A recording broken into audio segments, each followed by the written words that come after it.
You're listening to Bowie Baysox Baseball. Our coverage of today's game will start soon.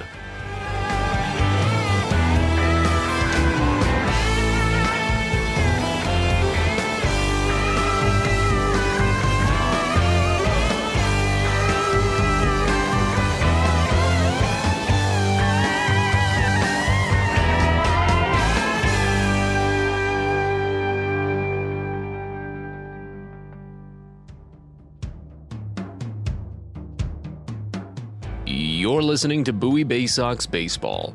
Our coverage of today's game will start soon.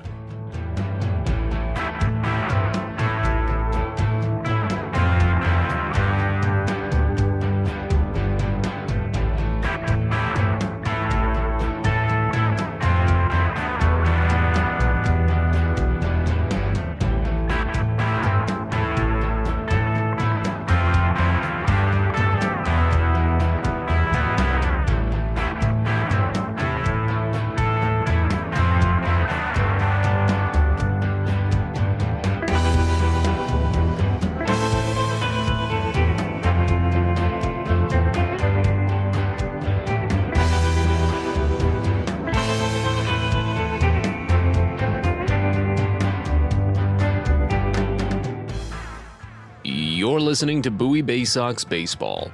Our coverage of today's game will start soon.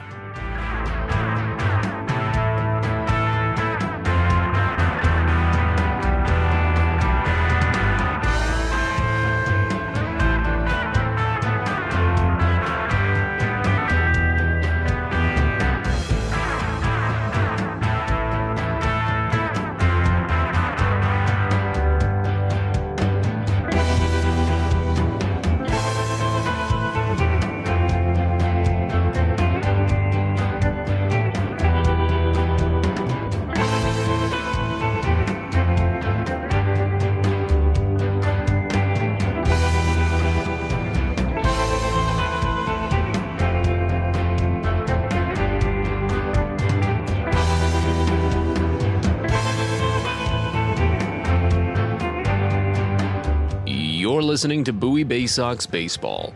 Our coverage of today's game will start soon.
Welcome to Bowie Baysox Baseball.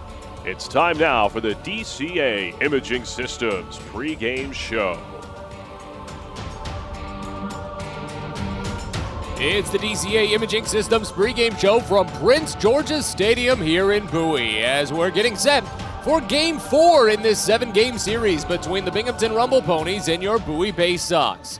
Glad you're with us. Matt Sabatas alongside Adam Pohl with you from the ballpark in Bowie. Well, it was about as split of a doubleheader as you could possibly split last night. Bowie getting steamrolled in Game 1, 13-1, and coming back, flirting with a bit of history in a 4-0 shutout in Game 2. Adam Stauffer spun 5 hitless innings before departing. It was about as good of a spot start as you could have asked from Stauffer. Struck out 6, only walked 1. While Jensen Elliott did miss out on completing the no-no, he did give up a couple of hits in the 6th inning. He still preserved the shutout, the 5th of the season for Bowie, in the 2nd in as many days when you mix in the 9-0 shutout in Game 1 of this set back on Tuesday. So things are clicking for Bowie in essence. They just haven't been able to get it consistently right now, but they're working. at the moment. They're getting the good little pieces, the little performances that they need to win ball games, and hopefully they can carry that over through the remainder of this series and then take that into the final series of the first half with Erie. Build some momentum going into the second half, because things right now, Adam, they're looking up. There's no doubt about it. There's some new faces on this Baysox roster. And I know there was a little bit of illness that swept through the Baysox in early May. And if you look at the forest from the trees, you know, Bowie in that early mid-May portion had such a tough stretch. At one point, losing 14 out of 16. And it's hard to say, well, just eliminate the worst stretch of the year for you. But I feel like when the Baysox have had a full roster to play, they've really played 500 baseball this year. And obviously, Binghamton is a team that has struggled this year, even though they've got some top prospects. And now we'll have a big league rehabber, James McCann, here playing, the New York Mets catcher. A rare road rehab tonight. So a lot of intrigue in this game. Binghamton's going to bring forth a very talented lineup, and let's see what the Baysox can do against them. Well, it was a bit of an easier decision, I imagine, for the Metropolitans to send McCann here to Bowie, because, of course, it'd be tough to send him down to Florida.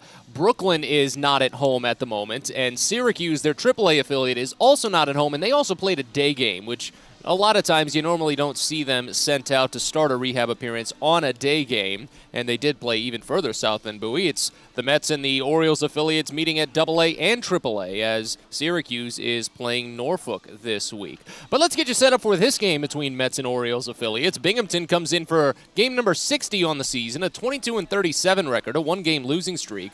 3-7 over their last 10, and 12-17 when playing on the road.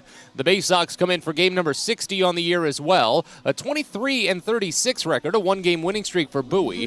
They're 4-6 over their last 10, and 12-17 when playing at home.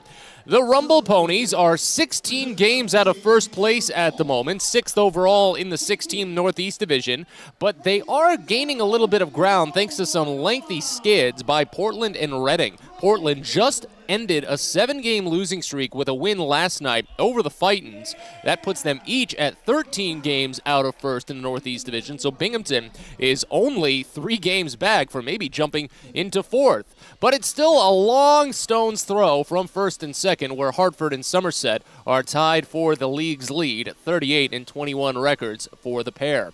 The Baysox are 11 games out of first place in the Southwest Division, 6th overall in the 6-team division. Next closest team to them is Harrisburg, as the Baysox are 4 games back of the Senators, and it's still Akron and Richmond going back and forth right now atop the Southwest. Erie has scuttled just slightly, partly because of Akron's 3-game winning streak. Akron and Richmond 34-25 on the season. The third-place Seawolves are 32-27. Of course, Bowie will face off against Erie to end the first half once this 7-game set wraps up.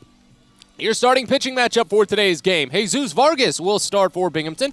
Ryan Watson will start for Bowie. Vargas 0-3 this season with a 6.41 ERA. This is just his 5th appearance and start. 19 2/3 innings of work. He struck out 15, only walked 2, but opponents are hitting him for a 309 clip, including 4 home runs. Now, he did have a bit of an adjustment period to the AA level. Former Dodgers prospect signed with the Mets this offseason and opened in the bullpen of the Mets High A affiliate in Brooklyn. Did well. Got his shot up to AA and joined the rotation at the end of May here with the Ponies, but he allowed 12 earned runs in 9 1/3 innings to start. But he's held opponents to only 2 runs combined over his last 2 starts, so he's got the rhythm now. He's pretty much just a simple strike-throwing contact kind of pitcher. Doesn't have too many mind-blowing numbers in any capacity, an even 9 strikeouts per 9 innings, and as well an equal number of hits allowed per 9 innings at 9. So it's just a lot of contact, a lot of strikeouts, but he's only walked 8 total batters this season and just 2 here at the AA level. So it's going to be on that contact, and where Bowie might place the ball, hopefully muscle some out along the way. Ryan Watson, 3-1 record this season for the Baysox right-hander, 10 games, 8 starts. 3.38 ERA with 45 1/3 innings of work under his belt. He struck out 54 and walked 11, a 219 average for him, and 7 home runs allowed as Watson comes off of a 4-inning performance against Harrisburg. He allowed 3 runs all earned. 2 of them came in the first inning, including a leadoff home run in the first by Jack Dunn. But after those 2 first innings, he settled back in. He was only able to finish the 4 because those first 2 innings took so long, but in the third and fourth, he faced the minimum, retired the side in order, and struck out 5 of 6. So there's really not much that's changed with Ryan Watson that we really need to discuss, just a little bit of misplaced pitches. Remembering that game, he definitely had a tough time trying to nibble on the outside edge against the left-handers early on, especially placing his fastball. We'll see if he tries for something a little bit different on his first trip through the lineup today. That's what's going to be important for him.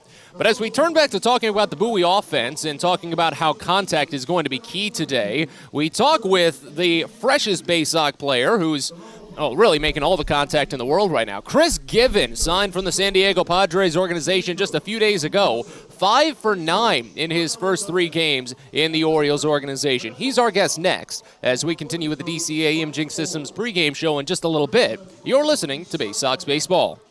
Everyone deserves a great smile, and Rad Orthodontics is here to help you, Bowie Baysox fans. Rad Orthodontics accepts most insurance, and whether it's braces or Invisalign aligners, anyone can get the smile they've always wanted with our flexible payment options. With 2 of the country's leading orthodontists right here in the DC area, we love to see Baysox fans smile with confidence. So get that amazing smile you deserve. Visit radsmile.com today and book your free consult. That's radsmile.com for Rad Orthodontics, official smile provider of the Bowie Baysox.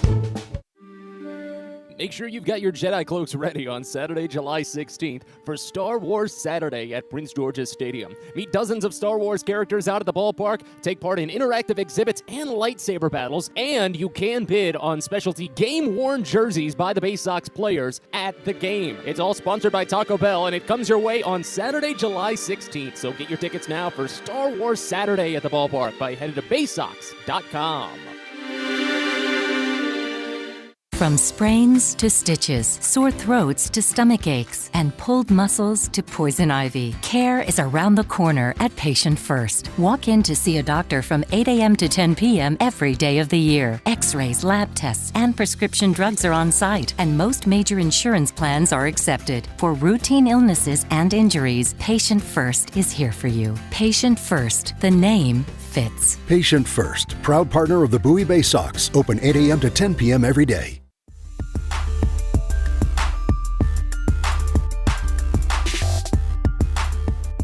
We're back in on the DCA Imaging Systems pregame show, getting set for Game 4 in this 7-game tilt between Bowie and Binghamton. Sitting down with the newest Baysox infielder, outfielder, pretty much everything fielder, Chris Given, brought on just a couple of days ago, and has risen to the challenge. Fantastic start, man. How's it been feeling? It feels good, yeah. It's an awesome group of guys we got in the clubhouse. I felt welcomed as soon as I got here, so it's been fun. It's been really fun to get to know these guys and to get back out playing baseball. What have been some of your first impressions on the changes, at least development-wise, organizationally, from Baltimore compared to San Diego, where you previously were? Yeah, a lot of the stuff is pretty similar as far as baseball-wise goes. I wouldn't say there's too many different changes. I think just getting used to the new coaching staff and new teammates and stuff like that. That's the biggest challenge. But like I said, it's gone pretty well so far. Where are you from originally? Denver, Colorado. Okay, so you've definitely bounced around the country at this point, working in the Texas League for a little bit now, and now you're over here on the East Coast. So how do you like that part of the journey? It's cool, yeah. We get to see some awesome places. Like you said, I've been around Texas, the Midwest, and now I'm out east. So it's cool to see different parts of the country and get to experience kind of life, outside of my home. So Denver, big snowboarder, big skier at all? Did you ever partake in any of that? I know that can be a little taboo sometimes when it comes to baseball players these days, but did you ever do that growing up? For sure. Taboo now. Yeah, I've skied my whole life. Yeah, I love doing it. Never tried snowboarding. Oh, really? I'd love to try, but, I was always worried about getting hurt, breaking a wrist or something before the season happened. So I love to ski, though. Again, we're here with Chris Given on the DCA Imaging Systems pregame show, getting set for Game 4 in the 7-game series. So just give us a quick run through, a way to kind of walk you through this one. If you were a scout attending one of your games, what would you put down in your scouting report for yourself?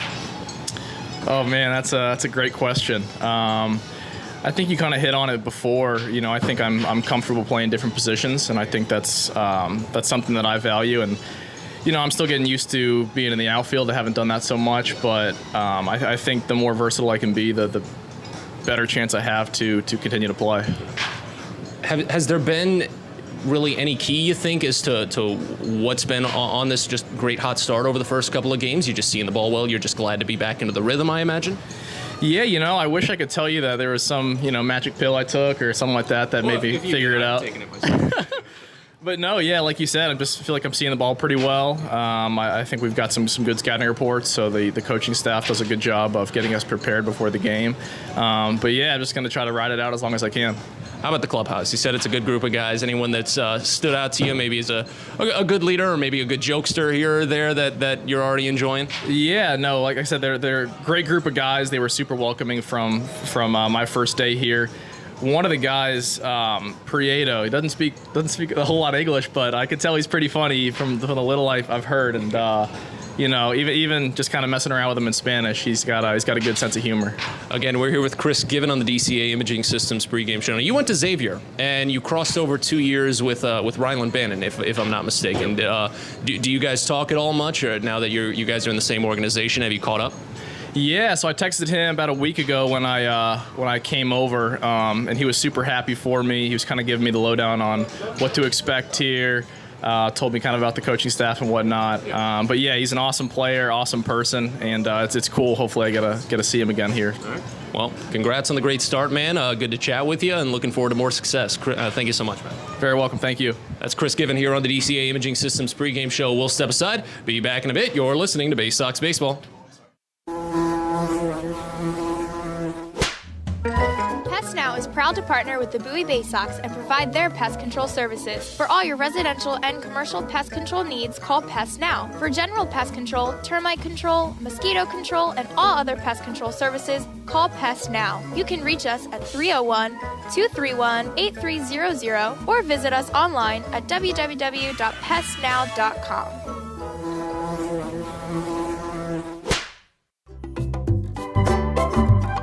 Hey kids, the Baysox Futures Club is the best way to be a fan of the Baysox, and it's completely free for kids ages 3 through 12. Futures Club members get access to special members-only events, discount ticket offers, and free gifts for just signing up. Parents, head over to Baysox.com to sign up your kids, so don't miss out on all the promotions and giveaways at Prince George's Stadium this season and next. The Baysox Futures Club. Sign up now at Baysox.com.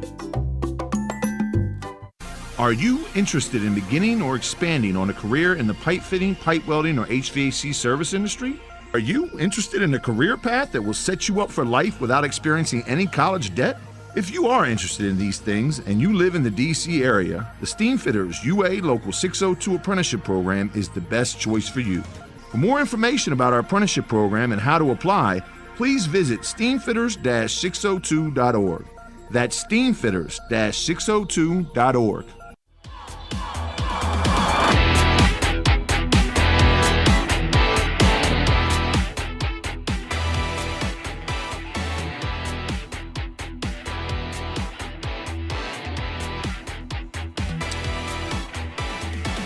Welcome back here to Prince George's Stadium. We're getting ready for the Baysox and the Binghamton Rumble Ponies now. It wasn't long ago that we thought we might have a bit of a delay to start. There was a big storm coming by just south of us.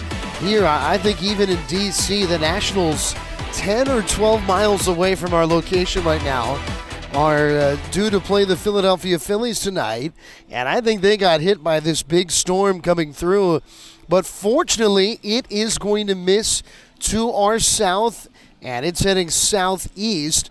And the kind of menacing clouds of an hour ago around Prince George's Stadium are really none more. And it looks like we're getting ready to start what will be Game 4 of a 7-game series, the Baysox and Binghamton here tonight.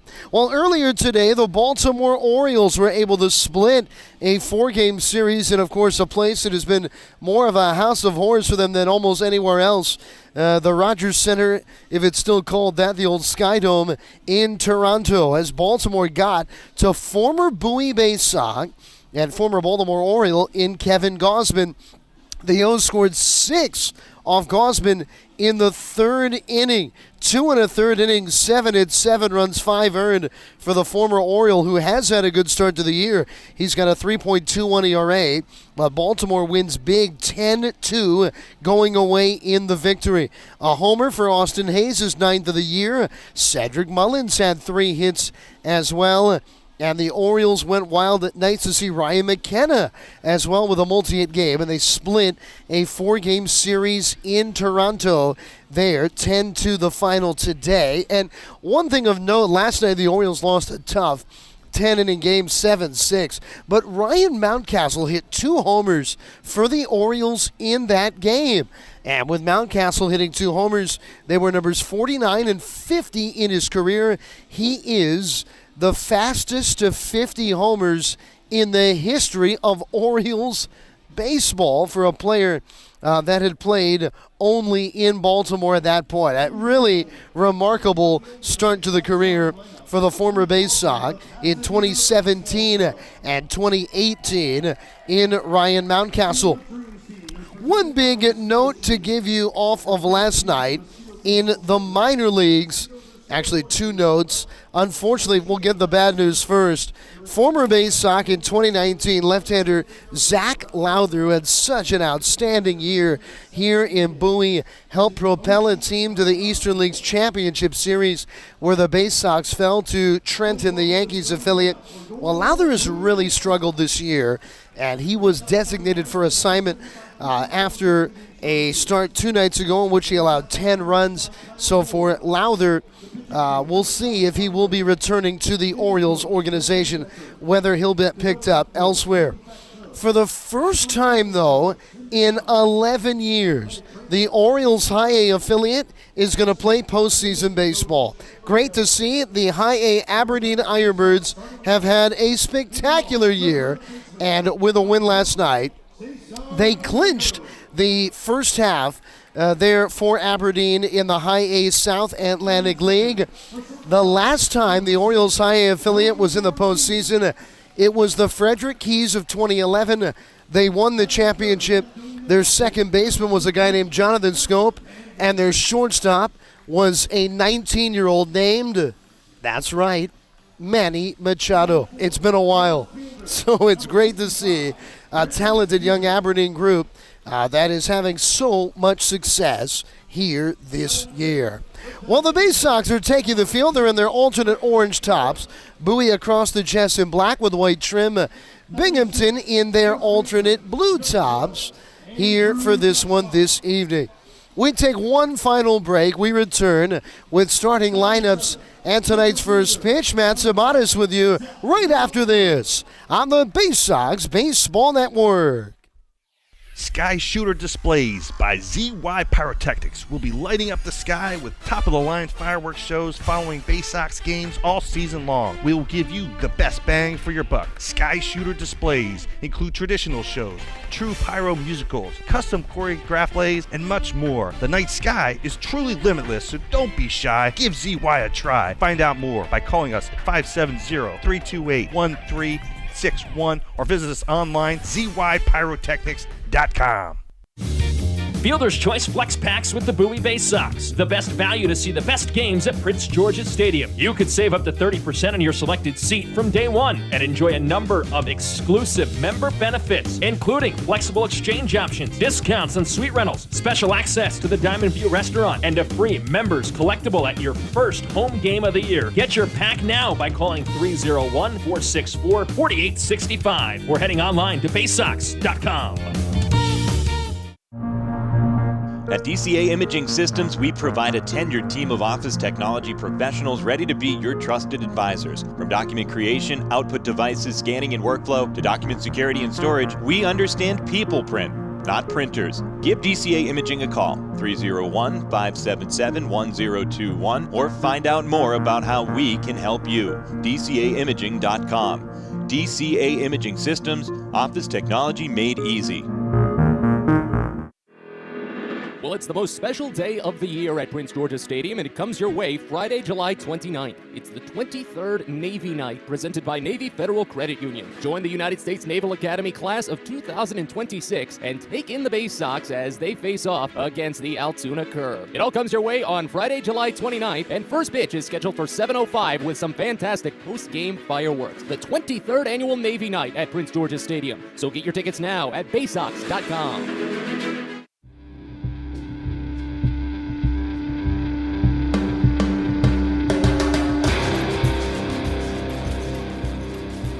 It's time for Bowie Baysox Baseball.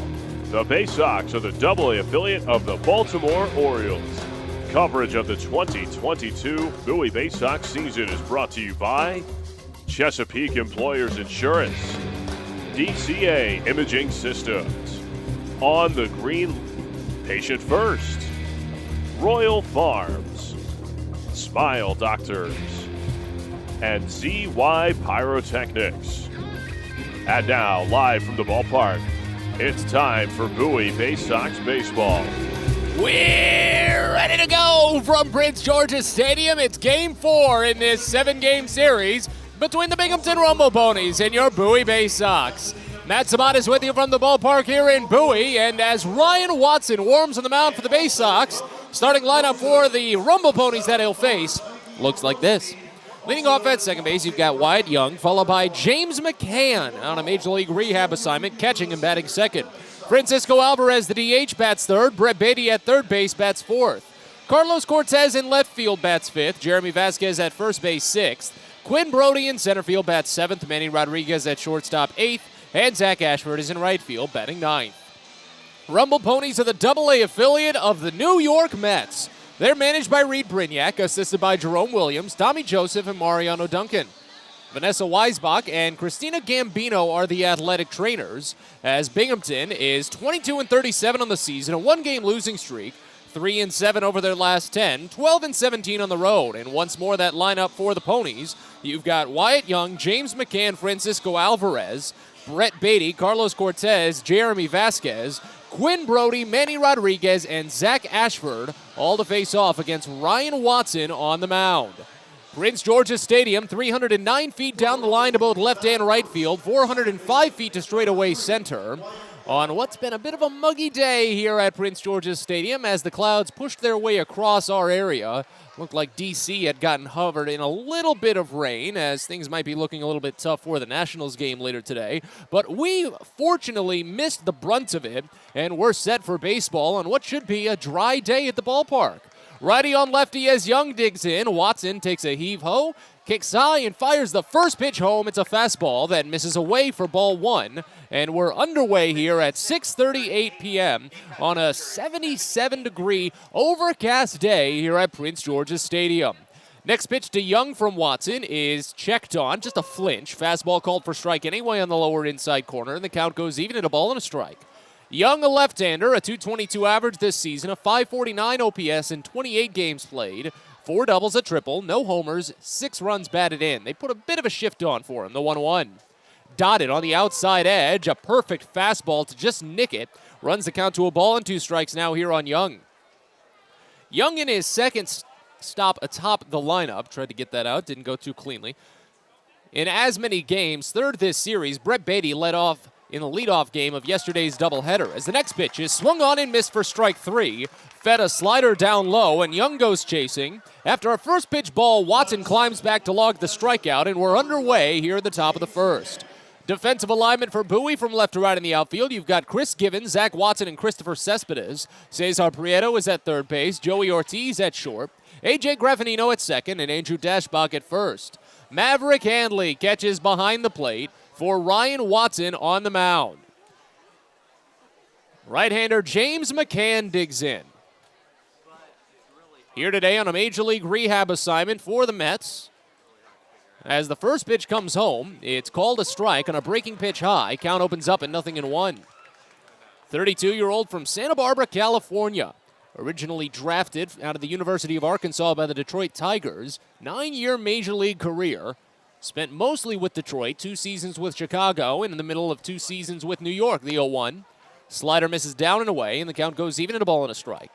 Before McCann broke his hamate bone in his left hand, he was hitting 196 with the Mets this year, a 551 OPS in 21 games played.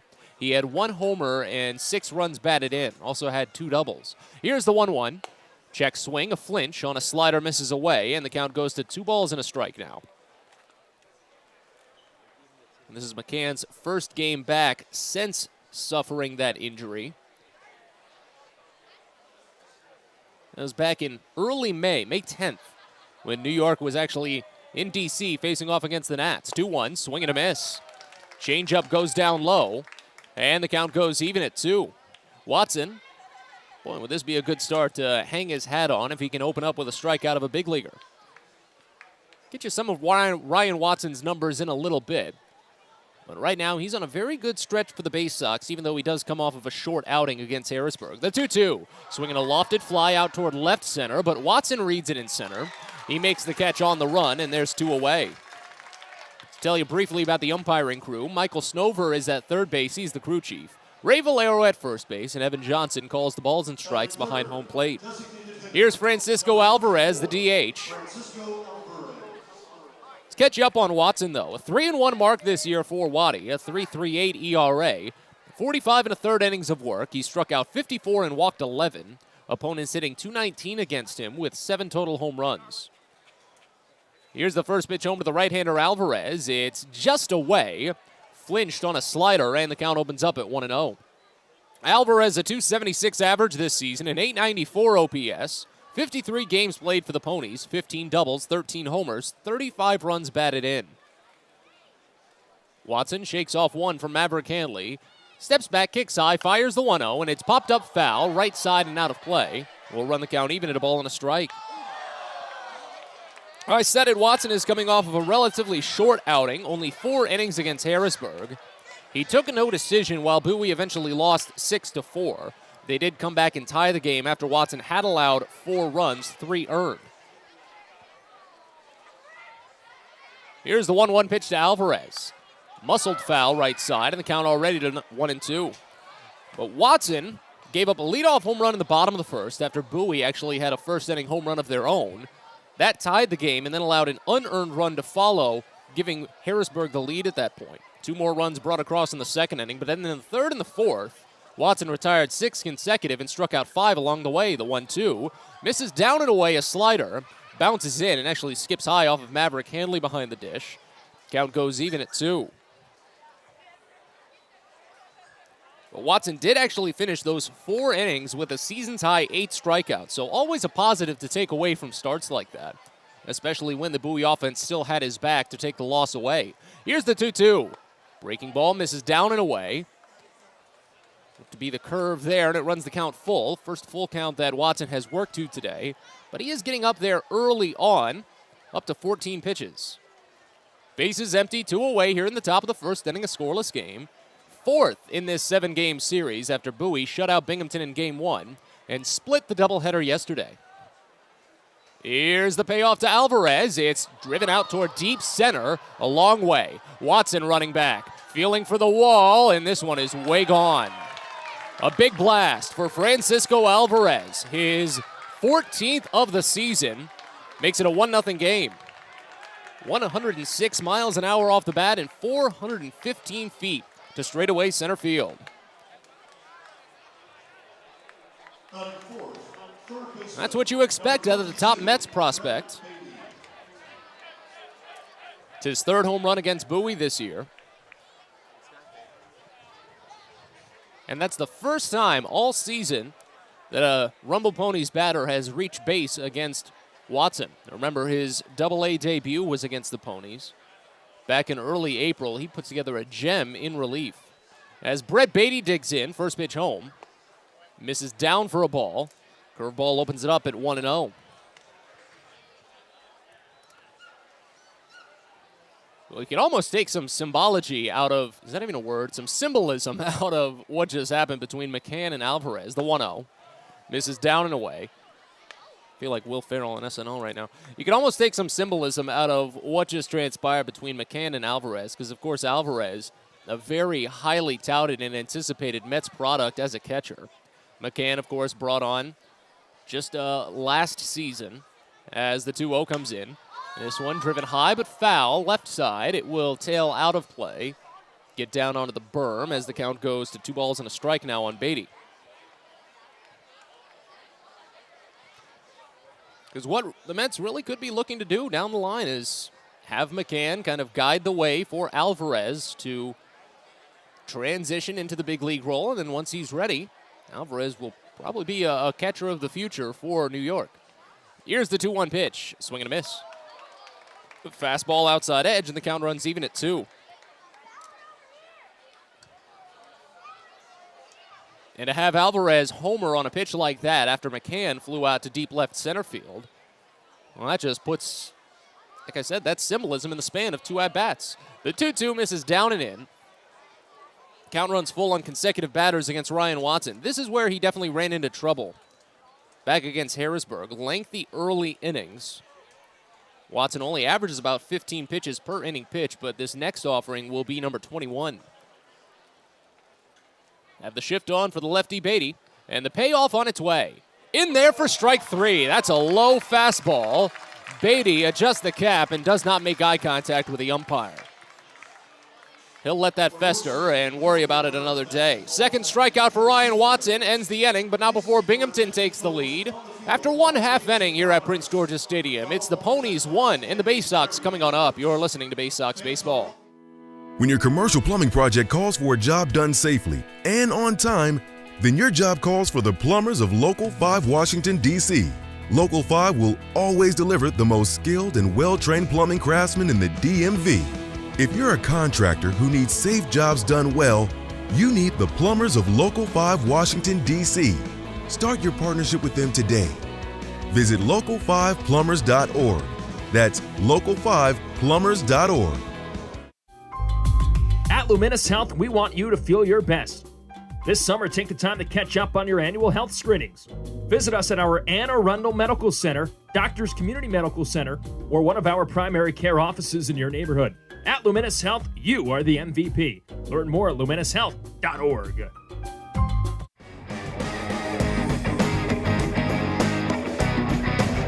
Well, the Binghamton Rumble Ponies strike first into the top of the first inning today at Prince George's Stadium. A solo home run by Francisco Alvarez.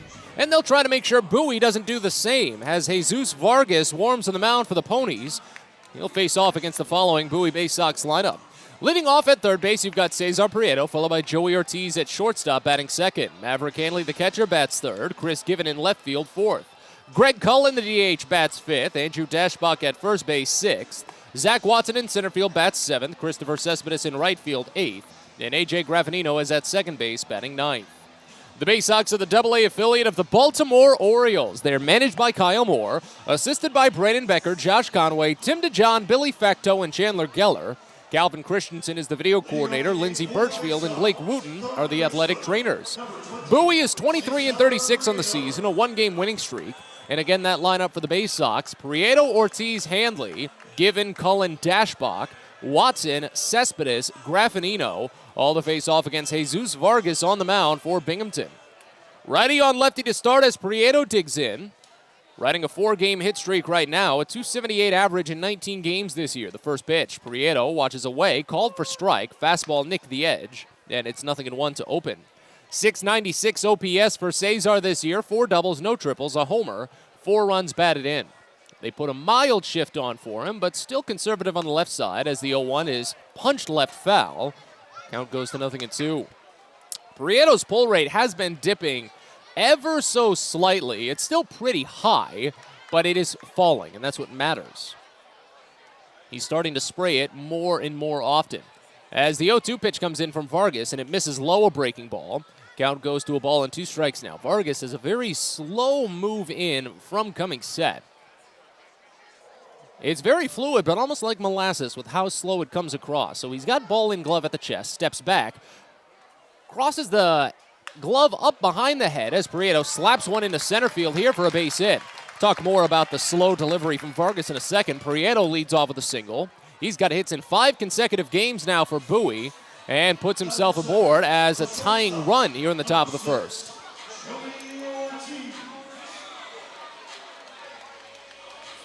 Now here's Joey Ortiz.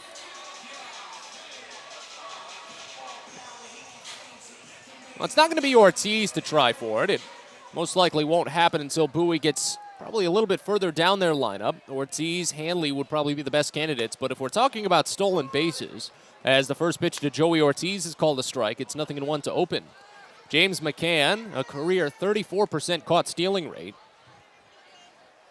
Bowie took plenty of opportunity when Hayden Sanger was catching yesterday as the 0-1 pitch called a strike on the bottom edge to Ortiz, and it's 0-2. 215 average for Ortiz this season, a 630 OPS in 52 games played, 12 doubles, 2 triples, 3 homers, and 27 runs batted in. Runner at first, nobody out in the bottom of the first, a 1-0 game. Here's the next pitch. Ortiz watches high, a fastball, and the count goes to a ball and 2 strikes. So now that Vargas is working out of the stretch, he has hastened it a little bit, especially from his come set motion, because he holds glove on shoulder right here. Ball behind waist. It brings them together now at the waist. Turns to first for the pickoff throw, but Prieto just kind of saunters back in safely. Didn't zip his way in, didn't slide.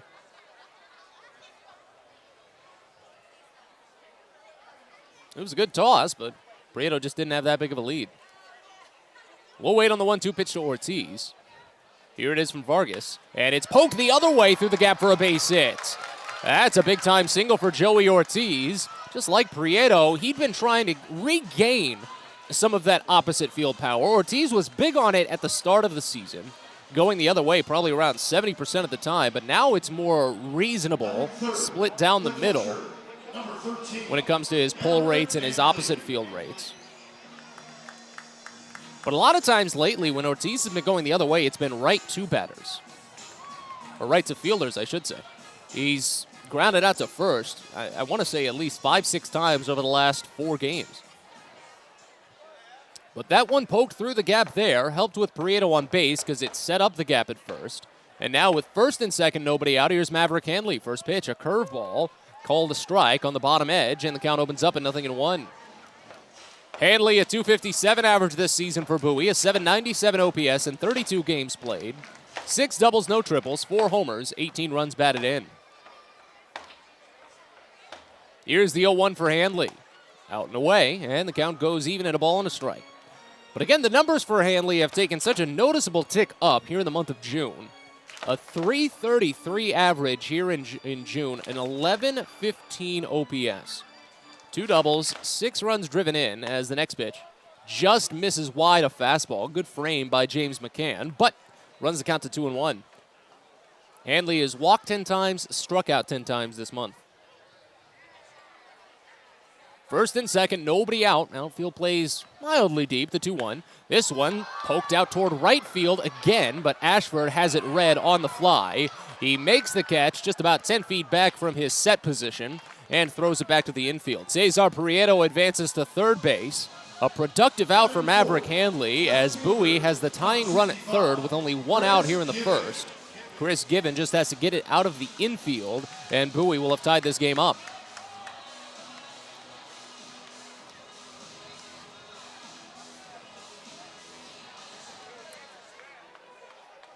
A very quick run-through of Chris Given's game log so far. He's only grounded out once since joining the Baysox. 5 for 9 in his 3 games at the plate, 4 games total, and before we see the first pitch, a pitch clock violation on Jesus Vargas. So it's 1-0 to open on Chris Given before a pitch is thrown. Again, runners at the corners, 1 away here in the bottom of the first, as Bowie trails 1-0. The 1-0. Misses down and away, kept in front by McCann. It slowly just rolls off of his wrist and up the first base line. Count goes to 2-0. But again, Given 5 for 9 here in his brief Bowie career. A 1711 OPS, but of course, 4 games. You don't really count the OPS there too much. 2 doubles, a triple, 2 strikeouts, no walks. He's driven in 3. Here's the 2-0. This is down, and the count goes to 3-0. He did hit him with a double play earlier, though. That was back in the first game of the doubleheader. And it's the only time he's actually grounded out. The 3-0. Down low, ball 4. Given thought he'd probably get the called strike there. Around the knees, it looked to be the same location where Brett Beatty got rung up back in the first inning. But Given draws the walk, and it loads the bases here with 1 out in the first inning. Again, it does set up the force at every base now and at home, as Cullen digs in for his first plate appearance with the bases loaded this season with Bowie. Baysox have 1 grand slam on the books. It was Hudson Haskin against a position player for Akron back in mid-April. As the first pitch comes in, and Cullen watches it low for ball 1. 5 consecutive pitches out of the zone for Jesus Vargas, who again only walked 2 batters in 19 2/3 innings to start his Double-A career. That's just how patient Bowie has been all season.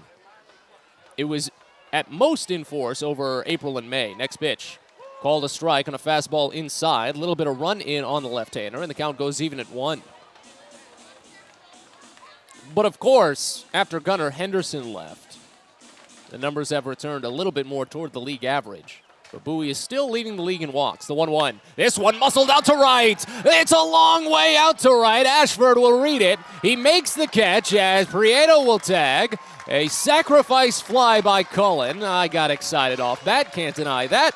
But it's a game-tying RBI for the left-hander, and it's 1-1 here in the bottom of the first.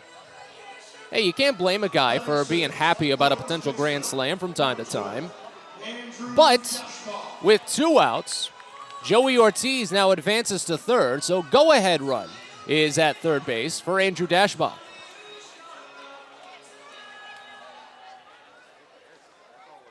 First pitch, right-hander, drills it out toward the right field corner. Ashford having to run a long way to the wall, and it just hooks foul. Dashbach gave it a ride. It wouldn't have gotten out if it stayed fair. It missed by mere inches. Again, 309 feet up the line to both left and right. That one was 308 feet and 9 inches. That's how close Dashbach was. 184 average for Andrew this season, a 696 OPS in 48 games played. 4 doubles, no triples, 8 homers, 23 runs batted in. First and third, 2 away here in the bottom of the first, a 1-1 game. Next pitch. Misses high. And the count goes even at a ball and a strike. Our good friend from the Baltimore Sun, Nathan Ruiz, was down earlier today. Had a couple of chats with a handful of players, Dashbach chief among them, as the 1-1 is grounded foul third base side. Count goes to a ball and 2 strikes. And he was asking a little bit about Maverick Handley's growth, because, of course, Handley and Dashbach played together at Stanford. And when Nathan brought up Handley's name, Dashbach's face just lit up. He was so excited to talk about his friend. Runner goes, the 1-2, misses high for a ball. Throw to second is not in time. Given picks up the stolen base. Bowie does not attempt the double steal. That was a good toss in from James McCann, but just a little bit low, maybe a little bit to the third base side. Those milliseconds matter, and Given is now to second with his first steal here at Bowie. The 2-2. Dashbach fouls it off just a piece. In on the hands, and the count holds. But the inning is prolonged on Vargas, now with a force at second out of the equation. And he's at 22 overall pitches. Again, just 1 run across, though, on 2 singles and a walk, now a stolen base. Dashbach trying to increase it as the 2-2 comes in, and it's grounded over to the left side. Good-looking play for Rodriguez. He gathers, charges, and fires to first to end the inning. Binghamton did get a right-hander up and moving in their pen, but they'll sit him down now as Vargas escapes the jam. 1 run for Bowie on 2 hits, no errors, 2 left on. We're on to the second here at Prince George's Stadium as Bowie and Binghamton are tied at 1. You're listening to Baysox Baseball. It's a very special day at Prince George's Stadium on Saturday, June 18th that you don't want to miss. The Roberto Clemente and Latin Baseball Celebration sponsored by Chesapeake Employers Insurance. Fans that get to the game will have a chance to bid on game-worn Baysox jerseys, with all proceeds going to benefit the Clemente Foundation. Again, don't miss out on your chance to own a piece of Baysox history on Saturday, June 18th with the Roberto Clemente and Latin Baseball Celebration, and you can get your tickets now at baysox.com. If you own or operate a building or facility, or if you're a general contractor that is located or operates in the D.C. area, there is no doubt that it is important for you to have the best trained and most qualified people working for you. Members of Steamfitters UA Local 602 provide the highest level of HVAC, mechanical, and specialty piping services to the various customers we serve. For more information about the services we provide and for a list of companies you can hire, please visit steamfitters-602.org. A birthday bash with the Baysox is the best time at the ballpark. Bring your friends and family out to celebrate and be the star of the show. Dance on the dugout with Louie, play games in the stadium, introduce a batter in the game, and you'll even get to have the stadium sing for you. Baysox birthday parties, an unforgettable, one-of-a-kind experience at Prince George's Stadium. Book yours by calling 301-464-4880 or at baysox.com.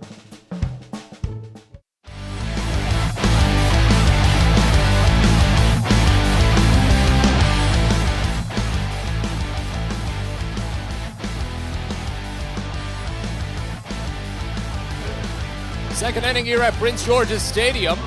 As Bowie and Binghamton are tied at 1, Ryan Watson will look for a cleaner frame. 21 pitches in the first, only one base runner allowed, a solo home run, a big blast by Francisco Alvarez. He faces off with a trio of lefties to start the second. First pitch to Carlos Cortez, a well-dotted fastball on the outside edge for a called strike. It's 0-1. So this is where Watson was running into trouble back in his Harrisburg start, just trying to place those fastballs on the outer half to left-handers. It was a little bit on the umpire and a little bit on Watson, not just inching them a little bit closer. As the next pitch is a fastball that misses away, ever so slightly, looked very similar to the previous pitch that was called a strike. A little bit higher, but still in that same vicinity, the 2-0. That one a more routine called strike, curveball bottom edge, and it runs the count to a ball and 2 strikes. Cortez at .214 average this season, a .638 OPS in 21 games played, 3 doubles, no triples, 2 homers, and 12 runs batted in, the 1-2. Pieced foul, back to the screen, and the count holds at a ball and 2 strikes. Cortez only 2 for 10 against Bowie this season, does have a home run though. He struck out twice, walked once. Play him a little bit on the pole side, with a bit of wind pushing out towards center field at the moment. Another 1-2 from Watson. This one fouled off left side, and the count holds. But yeah, it was such a tough first couple of innings for Watson against Harrisburg. Let's see if we can go back and see just exactly how it went. Sometimes I'm hit or miss with how many times I actually count the pitches over individual innings. He needed 30 pitches in the first inning against the Senators, and then 30 more in the second. That's almost inconceivable with some people these days. As the next pitch misses down, breaking ball runs the count even at 2 on Cortez. Yeah, it really seemed like he was on his ropes in both of those frames, but just barely escaped them as the 2-2 is fouled off to the Baysox dugout. His plate appearance continues on.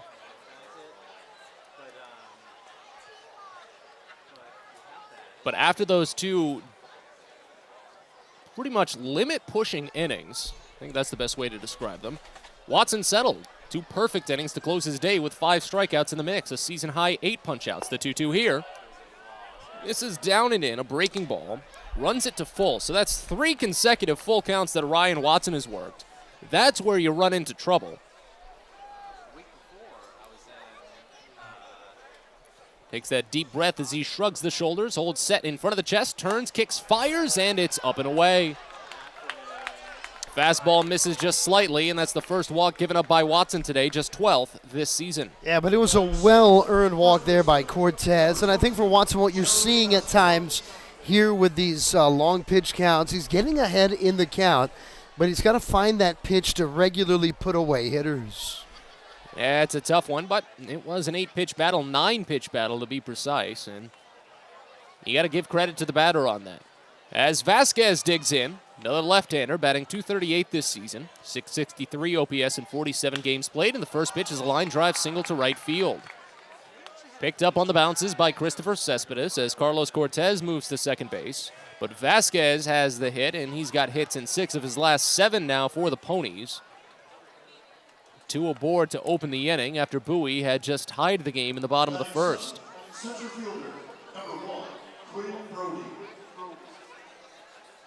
Now here's Quinn Brody. Another left-hander.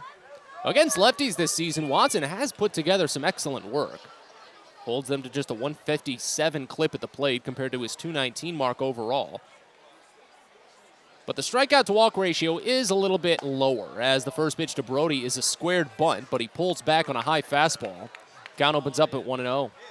Brody, just a 177 average this season for the Ponies, a 533 OPS in 18 games played, 5 doubles, no triples, a homer, 8 runs batted in. First and second, nobody out. As the 1-0 finally comes in, and it's driven out toward left center field on a line. Given watches it split the gap and roll to the wall. This will score 1, maybe 2. Cortez is down. Vasquez is held up as the throw is held up in left field. But it's an RBI double for Quinn Brody as Binghamton is rallying early in the second inning. First three batters each reaching safely, and it's 2-1 Ponies. Can I remember the score? Who knows? Stick around to find out. 6th double of the season for Brody. 9th RBI. And a big test right now for Ryan Watson. Manny Rodriguez in.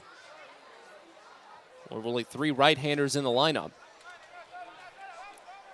The infield plays in with second and third, still no outs. First pitch. Swing and a miss, curveball down, and the count opens up at 0-1. And it's a situation like this that reminds me of a conversation I had a couple of weeks back, someone talking about Ryan Watson and why he wasn't using specific pitches in specific instances when they were working well as put-down pitches, or as potential put-down pitches, I should say. The 0-1 pitch. Breaking ball misses down and away, but it's kept in front by Maverick Handley as the count evens at a ball and a strike. And what this colleague was saying to me is, well, why doesn't Ryan Watson keep using the high fastball? It's been working for him to get strikes. And I said, yeah, it'd be very nice for him to pick up the strikeouts, and that's all well and good. But if he's only using the high fastball to do it, then he's not really learning or developing his breaking stuff, which is kind of the point for a guy like him to improve and make a shot at the majors. Here's the 1-1. Rodriguez pops it up on the infield, shallow left side. Now this one's carrying out toward left. Ortiz, a long run back, but it's Chris Given. The left fielder makes the catch. That one just kept floating further and further out from the infield as it shot straight up off bat. But it's a good way to collect your first out here in the inning as it holds the runners. Zach Ashford will dig in now. But yeah, that was the point I made, is that of course, the wins are nice and the top performances are nice, but if a guy has just his fastball working, and that's the only thing working for him on the day, and he uses that all day, 1, eventually batters will get wise and hammer him. 2, he just doesn't learn anything with his new pitches, and that's what the point of the minors is. Watson is tagged for a pitch clock violation. So that's already the second time this game that one of the pitchers has been hit with a 1-0 count before they even offer anything up. I think it's the 4th violation we've had in this series already. That's probably the most we've seen. The 1-0 popped out toward left center field. This could be deep enough. A tough play. Given runs in, makes the catch. Here's the tag. The throw home up the first base line, and the run scores. Maverick Handley tried to run in and barehand it to see if he could throw out Quinn Brody advancing to third, but he didn't grip it just in time, and it's a simple sacrifice fly to make it 3-1. I don't know, Matt, if I've ever seen a catcher try to barehand a throw from left field to make a throw to third. It was a really clever play there by Handley, even though he was unable to kind of get the wraps on that baseball. So 2 runs across, but now 2 outs, as it goes back to the top of the lineup for Wyatt Young. Righty on lefty, as per usual in this lineup. As the first pitch comes in, Young fouls it off third base side, and the count opens up at 0-1. You know, and you're absolutely right, and I think that's one of the things that makes Maverick Handley such a good field general for Bowie, is that he can recognize just on release point where that ball is probably going to end up, understand the consequences of that throw, see, okay, the runner at second might tag, let me adjust because I can't get the play at home, let me try for the play at third now. As the next pitch misses inside a fastball, count goes even at a ball and a strike.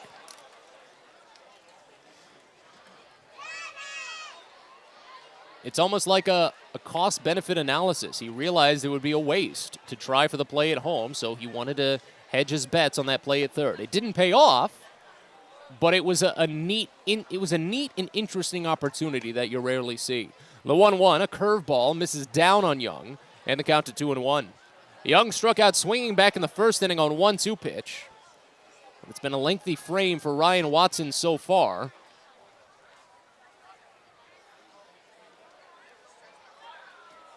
Here's the 2-1. Breaking ball, checked on, just misses low, a curveball. They appeal on the check. He didn't go around, does draw some moans and groans from the fans in attendance here, but on the readout, that one looked to be a good call. Does run it to 3-1, however. Runner still at third, that's Brody. Had the RBI double, advanced on the flyout. The 3-1. This one, line drive shot out to left. Given backs up on it, steps to his right, and makes the catch.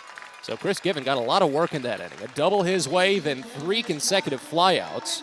But 2 runs come across for the Ponies here in the second, and as we go to the bottom of the frame, Bowie now trails 3-1. You're listening to Baysox Baseball. Get the best deals at Prince George's Stadium with weekly promotions all season. Tuesdays are Military Appreciation Night. Purchase a box seat at the ticket office with a proof of service, and you'll only pay half price. Bring along your furry friend on Woof Wednesday, and it's the best happy hour around every Thursday from 5 to 6:30. $2 Bud and Bud Light drafts with other beer specials throughout the year, and live music to get your night started. It's always a great time at the ballpark, so get your tickets now at Baysox.com. On the Green Incorporated is your lawn care team, providing professional organic-based lawn care programs for residential and commercial lawns. Our lawn care programs provide ballpark quality results. Each service is custom tailored with guaranteed results for even the toughest lawns. On the Green also offers outdoor pest control services. Mosquitoes, ants, ticks, and more. Safely and effectively control insects and enjoy the outdoors this summer with On the Green Incorporated. Go to onthegreeninc.com. Sky Shooter Displays by ZY Pyrotechnics will be lighting up the sky with top-of-the-line fireworks shows following Baysox games all season long. We will give you the best bang for your buck. Sky Shooter Displays include traditional shows, true pyro musicals, custom choreographed plays, and much more. The night sky is truly limitless, so don't be shy. Give ZY a try. Find out more by calling us at 570-328-1361 or visit us online, zypyrotechnics.com.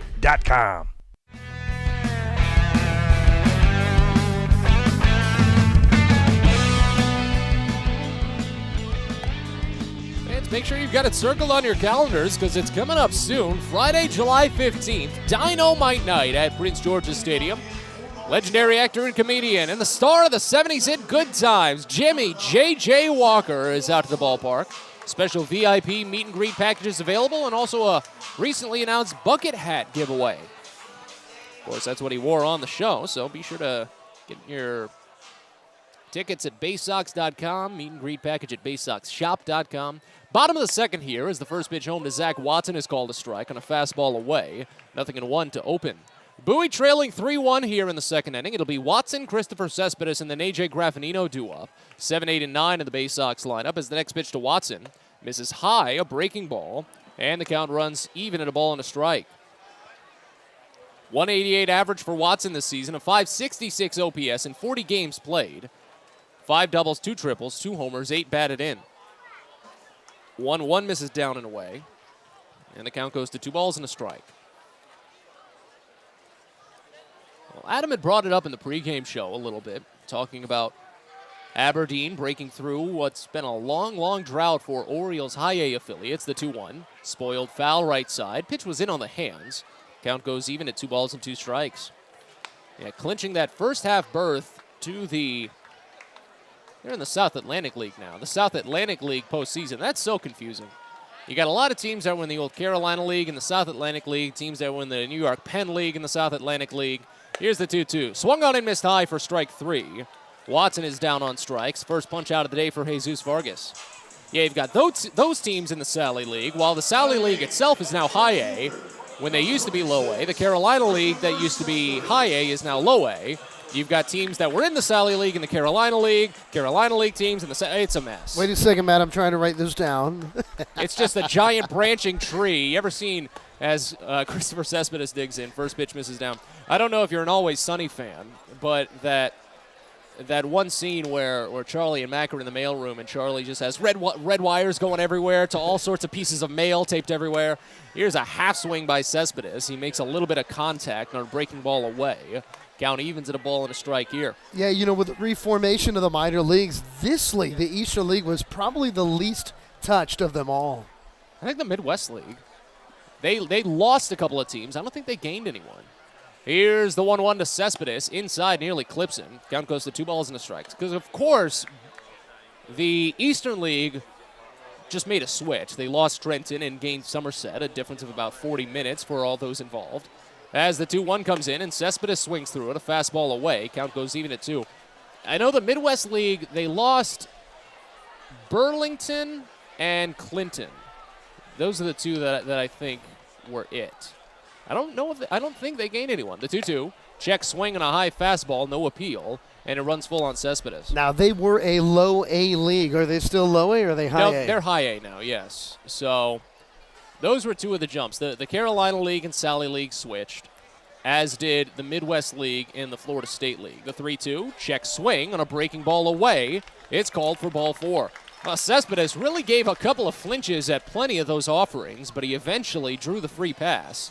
Second walk given up by Jesus Vargas today after only walking 2 in, his whole Double-A career coming into today. Yeah, and that was a great take right there. That's a breaking ball that starts in the zone and then cuts down and away out of it, and Cespedes able to lay off of it. That's just what Bowie's been so good at this year.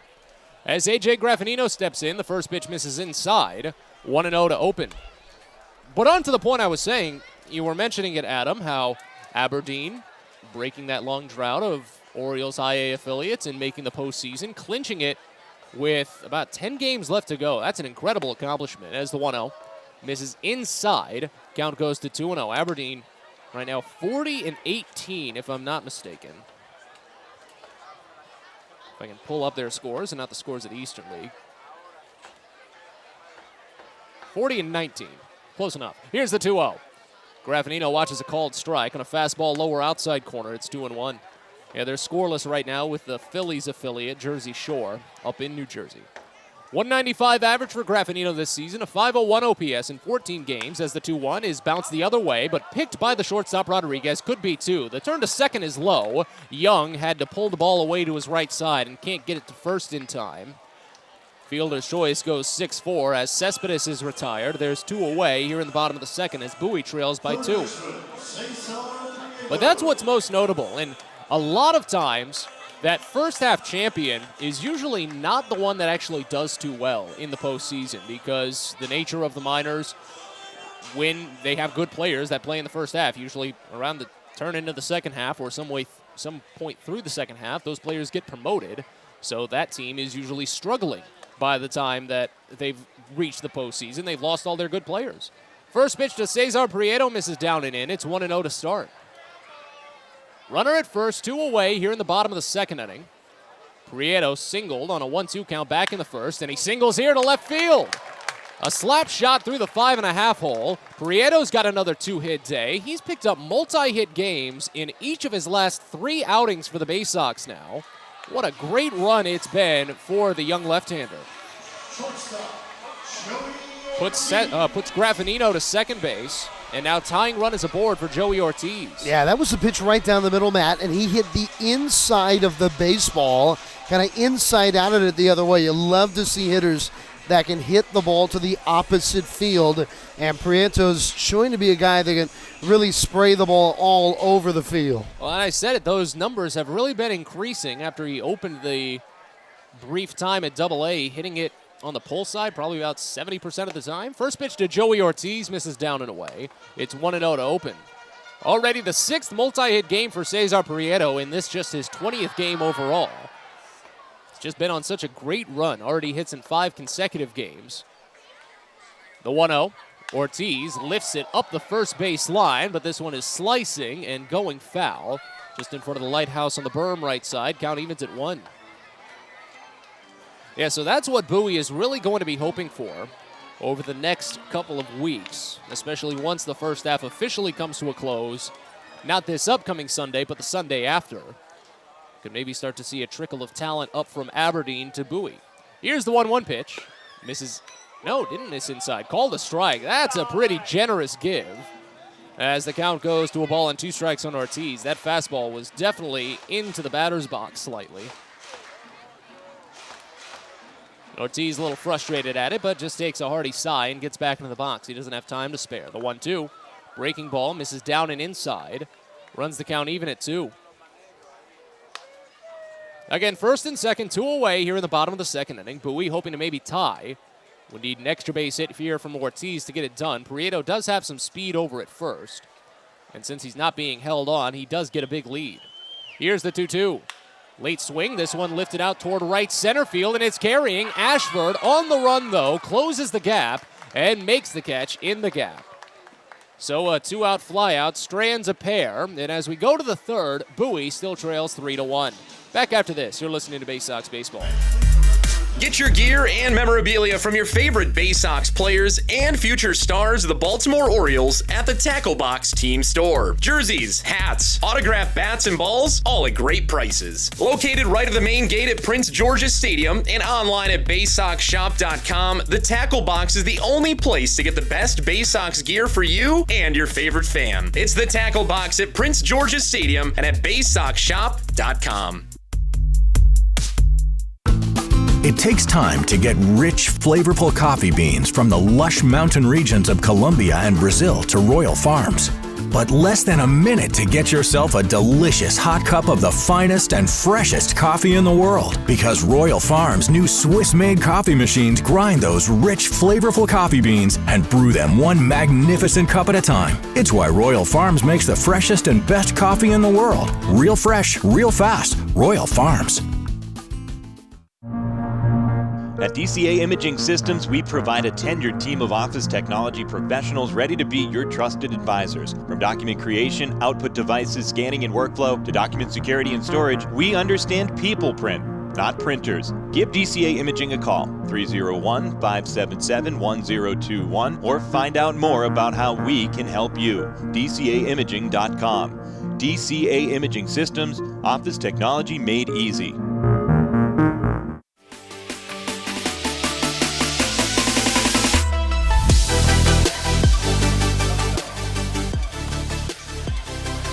Third inning action here at Prince George's Stadium as the Baysox trail 3-1.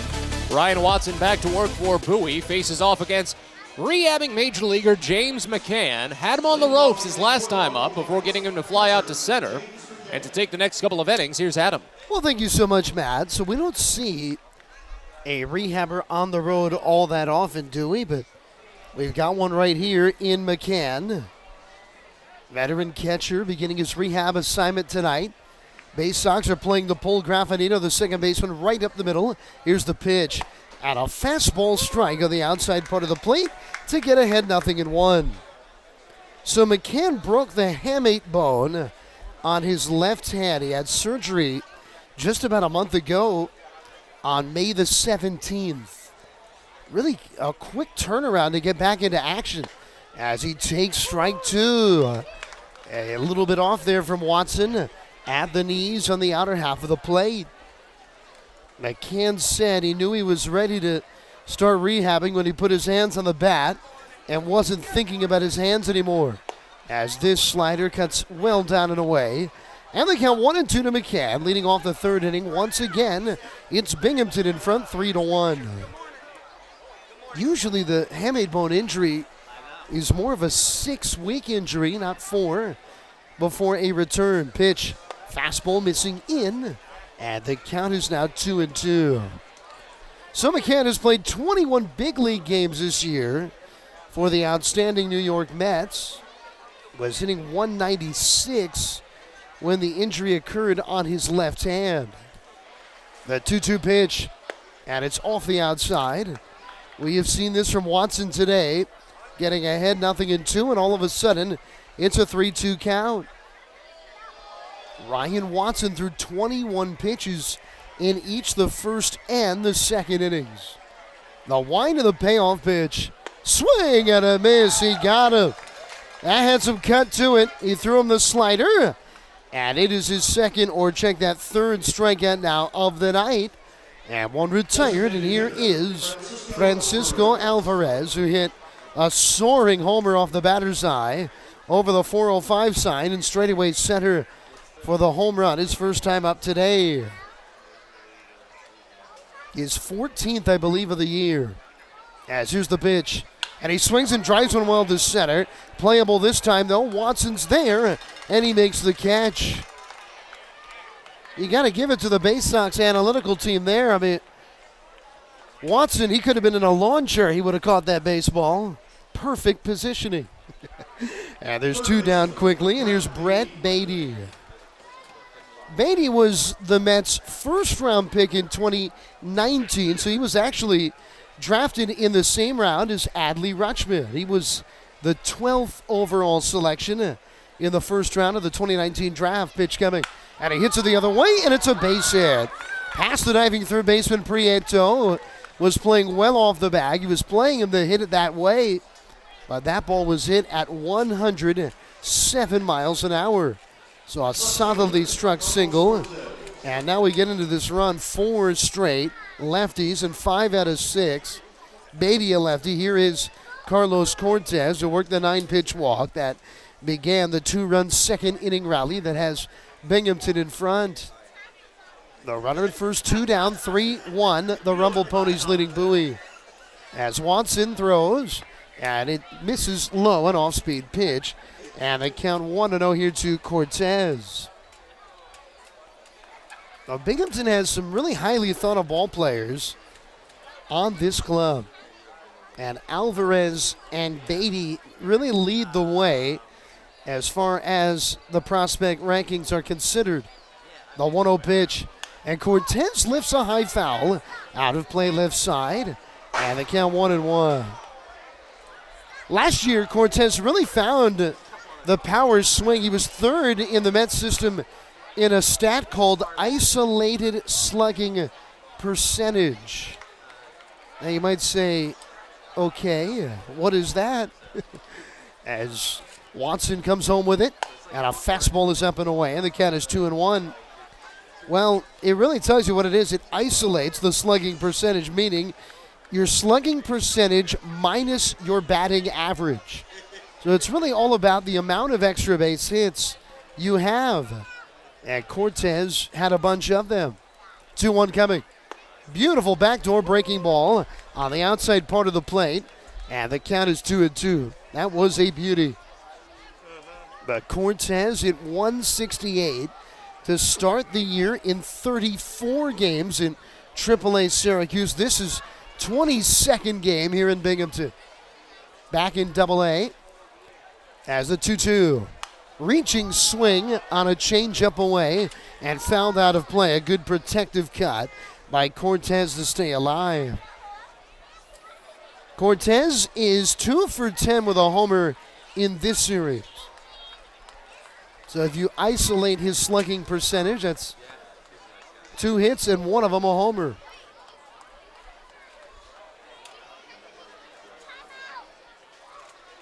As here's the pitch, and a breaking ball in the dirt, and it gets away from Hanley. He blocked it, but it caromed off to the right side, and he's able to get to it about halfway between the plate and the Baysox dugout. And with it, the wild pitch allows Beatty second base. Though down 2, this is where you really want to be able to get out of this inning unscathed here. Another full count. It feels like almost every other hitter has gone to 3-2. Against Watson, who sent to the belt and now comes home with it. And a breaking ball lifted well to right. Cespedes is back on the run, looking up, and it's out of here. A big 2-run homer for Cortez, his second of this series. His third in his time with Binghamton, now 22 games worth. And the lead for the Ponies has been doubled up. They're on top now 5-1. Now that is a painful pill in which to swallow. Watson went back to the breaking ball, and he hung it right down the middle. And it is a little bit of a tougher road to hoe now for the Baysox on this Thursday night, as Binghamton has scored in each of the game's first 3 innings. Here's now Jeremy Vasquez, another left-handed hitter, and he takes down low with a sinking offering, ball 1. Binghamton got a 2-out homer in the first. They rallied early for the runs of the second, but both homers have come with 2 down in an inning tonight as a fastball just does miss in. Very close to the count, 2-0. Here to Vasquez. Vasquez played first in Binghamton 3 years ago now in 2019, albeit sparingly, as he fouls one out of play left side, and the count's 2-1. He played 12 games with Binghamton in that season. I think they were still the Rumble Ponies then. They were. We don't have any Binghamton Mets left as a fastball beats him, a swing and a miss, and the count 2-2. So many teams have strayed away from their original nickname, and the Binghamton Mets were of that name for so long. 2-2 coming. And a ground ball near the bag at first. On a knee, dash by gloves. He'll get to his feet. And he runs to the bag ahead of Vasquez. And with it, the inning is over. But Carlos Cortez hitting his 3rd home run of the year with 2 down in the 3rd. And all of a sudden, it's 5-1 Binghamton on the Baysox Baseball Network.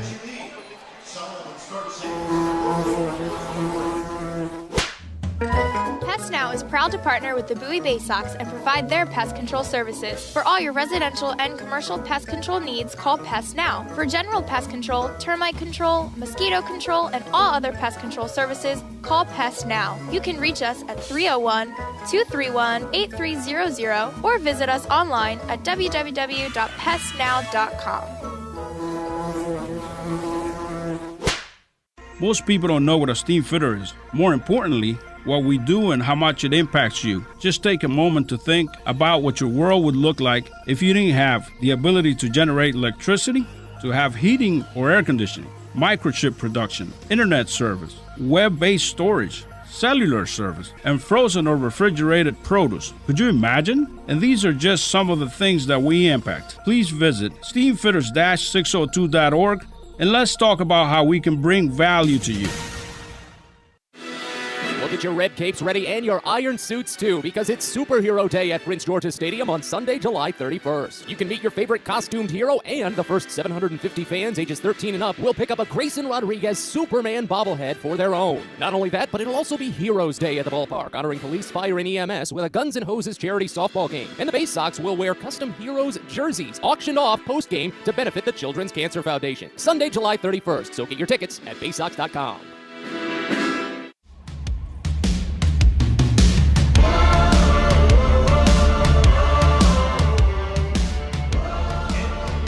So some work to do for Bowie here, as now Maverick Hanley will stand in. 5-1 Binghamton leading in this bottom of the 3rd inning. As here's the pitch. At first pitch, swinging a lifted foul. Straight back and out of play. 3, 4, and 5 in the Baysox order. Hanley, Given, and Cullen. And Hanley, the rejuvenated bat, here for the Baysox. Flied out to right his first time up. Here's the wind of the pitch. And a breaking ball down to the count 1-1. Hanley had 3 hits in April. We've talked a lot about that over the course of the early part of the year. He started 4 of 40 this season in his first 13 games. The slow wind of the 1-1 pitch. And he swings and drives one well. Down the lane and left. Cortez towards the corner, and it's off the top of the wall. Hanley around first or second. He slides, and he's in there safely. The throw was very close. The second baseman, Young, tried to put down a quick tag, but he dropped the ball in that sweep tag process. And Hanley, who just missed a homer, with a leadoff double. He started 4 for 40. He came into tonight incredibly hitting .354 in his last 19 games. How about that? And a double high off the wall tonight. He homered last night. As here is Given. And he takes a fastball down and away. Ball 1. Talk about a hot start. Given 5 for 9 in his 3-game tenure with the Baysox. As now the 1-0 coming. And it's down and away, ball 2. He had a 4-pitch walk in the first. Vargas is throwing strikes to everybody, but this new right-handed hitter who was released after 29 games in Double-A San Antonio in the Padres system in late May. And he takes a fastball strike on the outer half. Givens said that he thought that it might be the end of his career. And my goodness, is he taking advantage of a second chance here with the Orioles system. Pitch and a breaking ball in the dirt, down and away. And it's now 3-1 with a runner at second, nobody out in this bottom of the third inning. Now going back, the kick on the backside of the hill of the cleat cleaner is Jesus Vargas. And just his 5th Double-A start. Sets of the belt. The 3-1 to Given. And it's just below the knees, ball 4. With a 92-mile-an-hour fastball.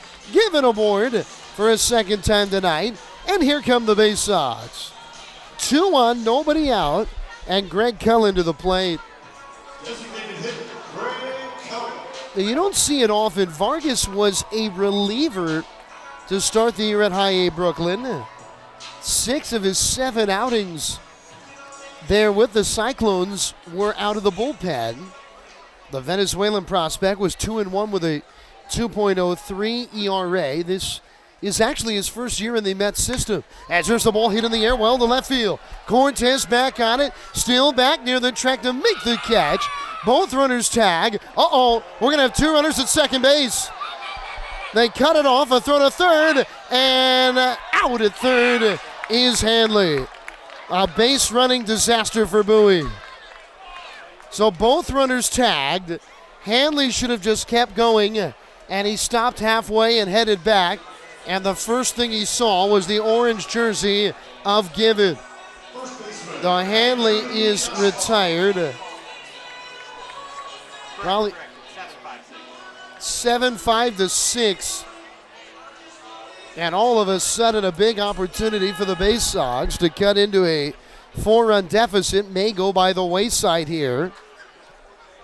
Still a chance. Runner at second, 2 down. And here is Andrew Dashbach. Right-handed hitter. Now, Vargas came up through the Dodgers system. And then really the unthinkable happened when he missed 2 years in a row. Here's the pitch. Swing and a miss on a pitch down to the count, 0-1. Missed all of 2019 due to injury. And he missed all of 2020 due to, well, unfortunately you remember what that was for. It was a long pause as he cuts one just off the outside, a hard slider. And they count 1-1.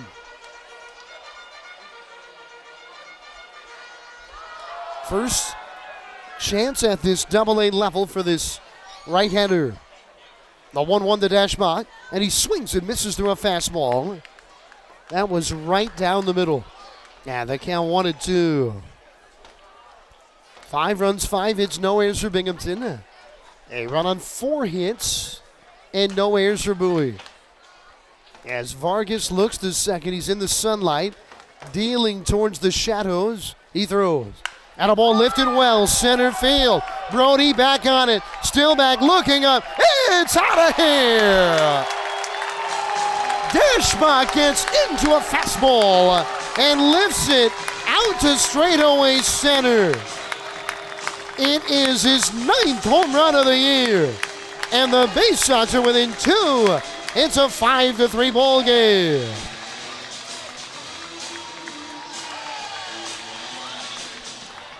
On a 2-strike pitch with 2 down in the inning.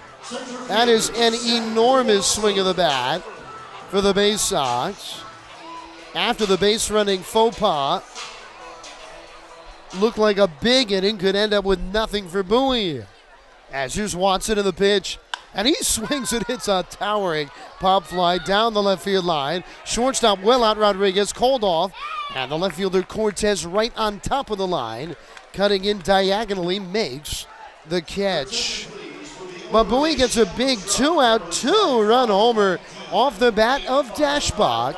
His 9th of the year, and all of a sudden the Baysox are right back in the thick of it. 5-3 Binghamton leads on the Baysox Baseball Network.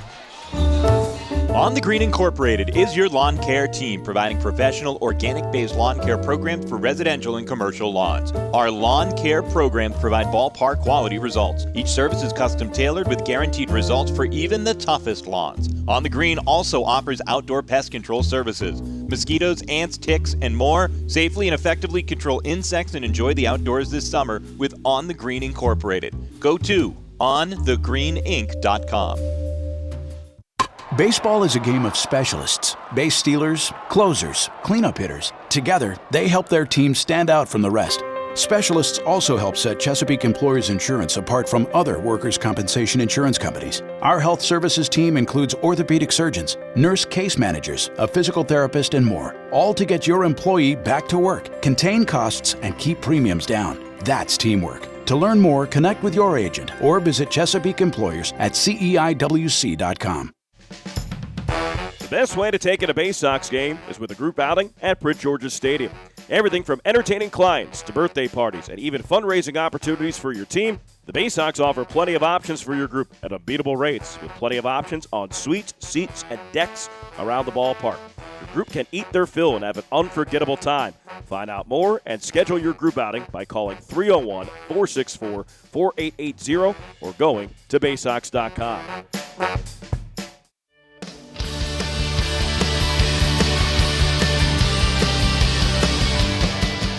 That was a big home run there by Dashbach. Yeah, what a drive. He's got incredible power, doesn't he? Out to straightaway center. We head to the top of the 4th inning now. Binghamton leads 5-3. And now the bottom third of this Ponies order. Brody, Rodriguez, and Ashford. Brody having such a tough year, but getting it going in this series. Really had that first breakthrough game last night. Here's the pitch. And he swings and drives it on a line to center. Watson's going to get there. And he makes a belt-high catch to his left, one down. I mean, Brody hit 152 in 27 games in Syracuse. Was sent down May 24th. He's hit 163 here. Right, he's now 4 for 8 in this series. And here's the powerful Rodriguez. And the pitch. Good fastball. Strike on the outside corner. And they count 0-1. Rodriguez is a bit of a all or nothing hitter. He's a career sub-200 average in Binghamton. Has a cutting breaking ball strike at the knees. Kind of a front door bender. And they count 0-2. He's hit 168 between two levels this year. 0-2 coming. And it's in the dirt. Bouncing all the way back to the screen. Rodriguez played in 91 games with Binghamton. When you put the 2 years together. 1-2 the count. Watson winds and throws. Breaking ball chopped near the bag at third. Second up, gloving Prieto. Long throw. Stretching out to bring it in is Dashbach. And it's in time to get the out. Now that was a play where Prieto had to wait on that second hop. And he knew he was going to have to really fire it over to first. And Dashbach needed all of his 6'3" frame. He's having an outstanding night. That was a great play for a first baseman. It's also a really tough time of night to be a first baseman in Bowie. As here's the left-handed hitting Zach Ashford. Pitch and a backdoor breaking ball just away. Ball one. 5-3 Binghamton leading. 2 outs, nobody on. Top of the 4th. Right field is the Sun Field in Bowie, but it's really first base. As there's a soft liner that's going to dip down for a base hit. Cespedes playing it on a hop will lob it in towards second.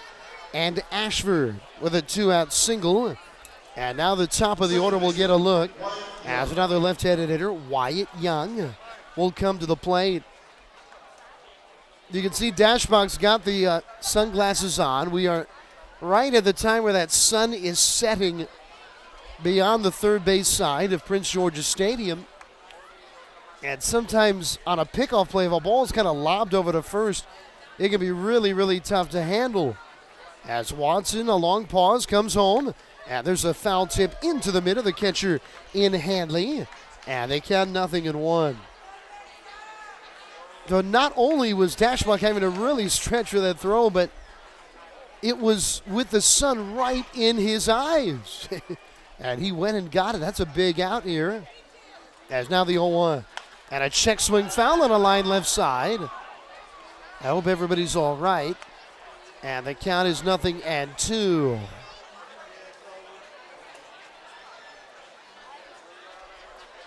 They're playing this left-handed hitter Young the other way a bit. Watson is really shaded towards left center in the outfield. That would be Zach Watson as Ryan Watson, the pitcher, set to the belt and delivers.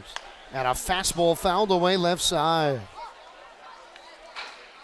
Ryan pitched collegiately at Auburn. He was a hometown boy. He went to Auburn High School and then lived the dream, pitching for 4 years with his hometown school. Now still wearing the orange. And he looks so good in as a Tiger. Now as the predominant color in the Orioles organization. As a look to first and back is Ashford. Watson was an undrafted free agent, but he was in the 2020 draft, so you can't really say that he's not a guy that would have been drafted in any other draft. You can put Baysox first baseman J.D. Mundy on that list as well. 0-2 coming, runner goes. High fastball flared, shallow left, Given coming in and is there as he makes the catch. Chest high, and with it the inning is over. So a 2-out single and nothing more. And we now head to the bottom of inning 4. It's Binghamton on top of Bowie. 5-3 on the Baysox Baseball Network. At DCA Imaging Systems, we provide a tenured team of office technology professionals ready to be your trusted advisors. From document creation, output devices, scanning and workflow, to document security and storage, we understand people print, not printers. Give DCA Imaging a call, 301-577-1021, or find out more about how we can help you. DCAimaging.com. DCA Imaging Systems, office technology made easy. Hey Baysox fans, if you've got a teacher or educator in your life that's meant a lot to you, or if you're one yourself, then you don't want to miss out on the Baysox Educator Appreciation Week from Tuesday, June 28th to Friday, July 1st. Teachers and educators who show a school ID at the Baysox ticket office will get 2 free tickets to a game of their choice between those days, all sponsored by Educational Systems Federal Credit Union. Again, it's Educator Appreciation Week at Prince George's Stadium, Tuesday, June 28th to Friday, July 1st. Sky Shooter Displays by ZY Pyrotechnics will be lighting up the sky with top-of-the-line fireworks shows following Baysox games all season long. We will give you the best bang for your buck. Sky Shooter Displays include traditional shows, true pyro musicals, custom choreographed plays, and much more. The night sky is truly limitless, so don't be shy. Give ZY a try. Find out more by calling us at 570-328-1361 or visit us online, zypyrotechnics.com.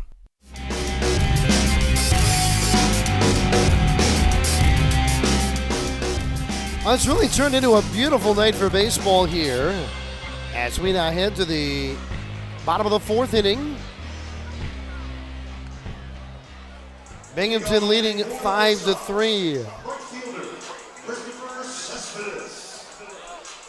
As 8-9-1 will bat for Bowie against his tall, lean right-hander, Jesus Vargas. Here is Christopher Cespedes, who is playing in just his 20th game of the year. He'll stand in with that open stance to the right side. The slow wind of the pitch. And a fastball driven well to center. Brody's going back on it, looking up, and it's off the wall. And it bounds away from him on a diagonal kick. And Cespedes is into second as the throw is in towards third. And the Baysox are in business. For a second consecutive inning, Bowie has got the leadoff man aboard with a double as the Baysox look to battle back here tonight. And now A.J. Graffinino will come to the plate. 5-3 our score. Bowie was down 5-1 heading into the bottom of the third. It doesn't feel like a game, though, that's going to end at 5-3. If you catch my drift. Here's Graffinino. And a fastball strike in the inner half. And the count is 0-1. A.J. hit his first homer with the Baysox 2 nights ago. A line drive that got out to right as Vargas delivers inside with a fastball, chest high. Graffinino leaning back away from it. And they count 1-1. Graffinino's bounced around this year. 15 games now in Bowie. The pitch. And it's off the outside with a changeup. Ball 2. Played 13 in High A Aberdeen and did get a short time with AAA Norfolk playing in 4 games. 2-1 pitch. And a swing and a soft liner up the middle that will dip down a base hit. It was a late break for Cespedes towards third. He'll hold up there. And the Baysox have runners at the corners. Nobody out in the last of the fourth. Here comes Bowie. And here comes Cesar Prieto. You know, Matt was talking about Prieto and how hot he has been of late. He is 7 for 10 in this series. How about that? What a series. He, coming into tonight, is at .313 in his first 44 professional games between High A Aberdeen and here in Bowie. The pitch and a breaking ball tap foul on a hop back towards the backstop. On deck, Ortiz. That might be the only ball that Joey Ortiz tries to pick up on the ground that he doesn't come up with swiftly. Here's the pitch. And there's a line drive. Base hit into center. On a high fastball. Prieto somehow got the barrel to it. Cespedes jogs home. Up to second, Graffinino. And it's 5-4. The Baysox are within 1. And there's still nobody out in the bottom of the fourth inning. And now the former big league pitcher, Jerome Williams, is coming out, and he is walking very, very slowly. As Binghamton will quickly get a right-hander up and throwing in their bullpen. And I believe it is Mitch Reagan who is up to start throwing. It was 5-1 Binghamton after the 2-run home run off the bat of Cortez with 2 down in the top of the third. Dashbox 2-run homer with 2 down in the bottom of the third after a base-running gaff really changed the momentum and feel of this ball game. And now all of a sudden, Bowie is down by 1. They've got runners at first and second, and there is nobody out in the fourth. And here's Ortiz, 1 for 2 tonight, the pitch, and he swings and lifts a foul off a fastball out of play right side, and the count is 0-1. The Baysox in 3+ innings have 8 hits. Vargas has only gotten 9 outs as he looks towards second and comes home. And a slow breaking ball tapped lightly up the third base line. It's a swinging bunt that will die on the infield grass. Oh, everything smelling like roses for the Baysox in the fourth. A 4th consecutive hit to open the inning. A swinging bunt, and the bases are loaded. Nobody is out. A run is in already, and here is Hanley. And all of a sudden, the Baysox, they want to keep their foot firmly against the gas here. Binghamton will not play the infield all the way in. The corners, Beatty at third, Vasquez at first creep in. As here's the pitch, and a breaking ball off the outside as it cut away, ball one. They're in just a bit at second and short from usual double play dab. They're trying to turn two around the diamond. As Hanley nearly got hit by it. Oh, he did get hit by it, and we're tied at 5. That may have just grazed the jersey beneath the arm, or right under his bicep or tricep area. The bases are loaded, and that's going to be the end of the night for Vargas. So what an opportunity for the Baysox. They've come back to tie the game at 5. They've got the bases loaded and nobody out still in the 4th. We take a break. We're back with more right after this on the Baysox Baseball Network. A birthday bash with the Baysox is the best time at the ballpark. Bring your friends and family out to celebrate and be the star of the show. Dance on the dugout with Louie, play games in the stadium, introduce a batter in the game, and you'll even get to have the stadium sing for you. Baysox birthday parties, an unforgettable, one-of-a-kind experience at Prince George's Stadium. Book yours by calling 301-464-4880 or at baysox.com.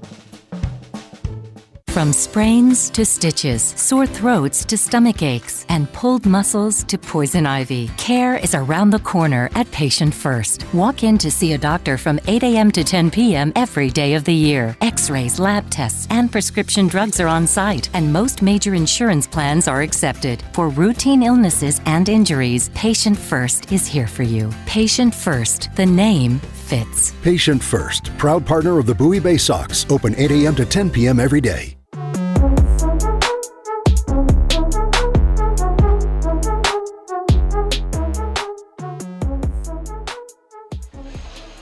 Welcome back here to Bowie. As we go to we are in the bottom of the 4th inning, and the Baysox have come back to tie the game with 2 runs. They've got the bases loaded, and there's nobody out. Well, a chance for a huge inning as the Baysox look for their first lead of this Thursday night. As a right-hander, Mitch Reagan is in. Reagan 1-2 with a 4.45 ERA.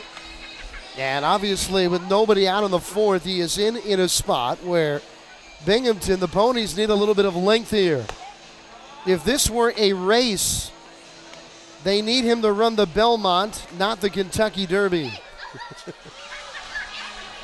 You get that one, Matt? As Reagan, now the good thing for Binghamton is that he has been a starter at times this year, 5 starts already, so he is a guy that is stretched out a bit. Here's Chris Givet. He's walked twice tonight. Corners are in the pitch, and a breaking ball strike to get ahead. A beautiful curveball, and the count 0-1. Vargas, 3+ innings, 8 hits, 5 runs so far. That line is still working. 3 walks and a strikeout. He also hit a batter pitch, and it's down low with another slow curveball. And the count evens at a ball and a strike. The Bowie trailing by as many as 4 runs in this game. And now a chance to not only grab the lead, but to take a big lead here as a fastball beats Given, 93 miles an hour. And it was elevated just a bit above the belt.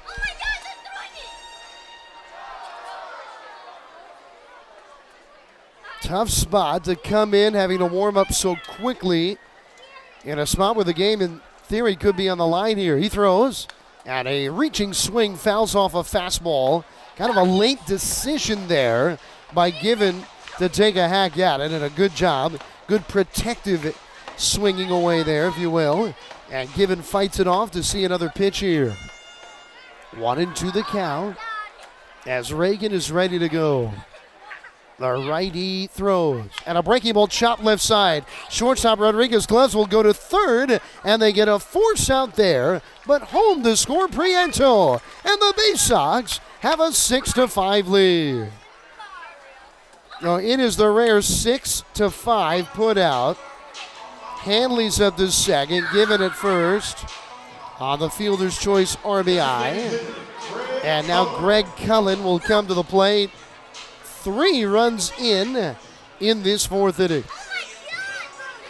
And Cullen, who's flied out twice tonight, once a sac fly RBI, will come to the plate.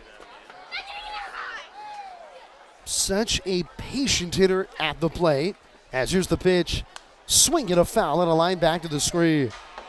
Got a good rip and a fastball in there. Last year, Cullen played only 38 games due to injury, but he had more walks than strikeouts. And, you know, that's something you just don't see all that often from a hitter. 0-1 coming. And a beautiful breaking ball strike at the knees. It's 0-2.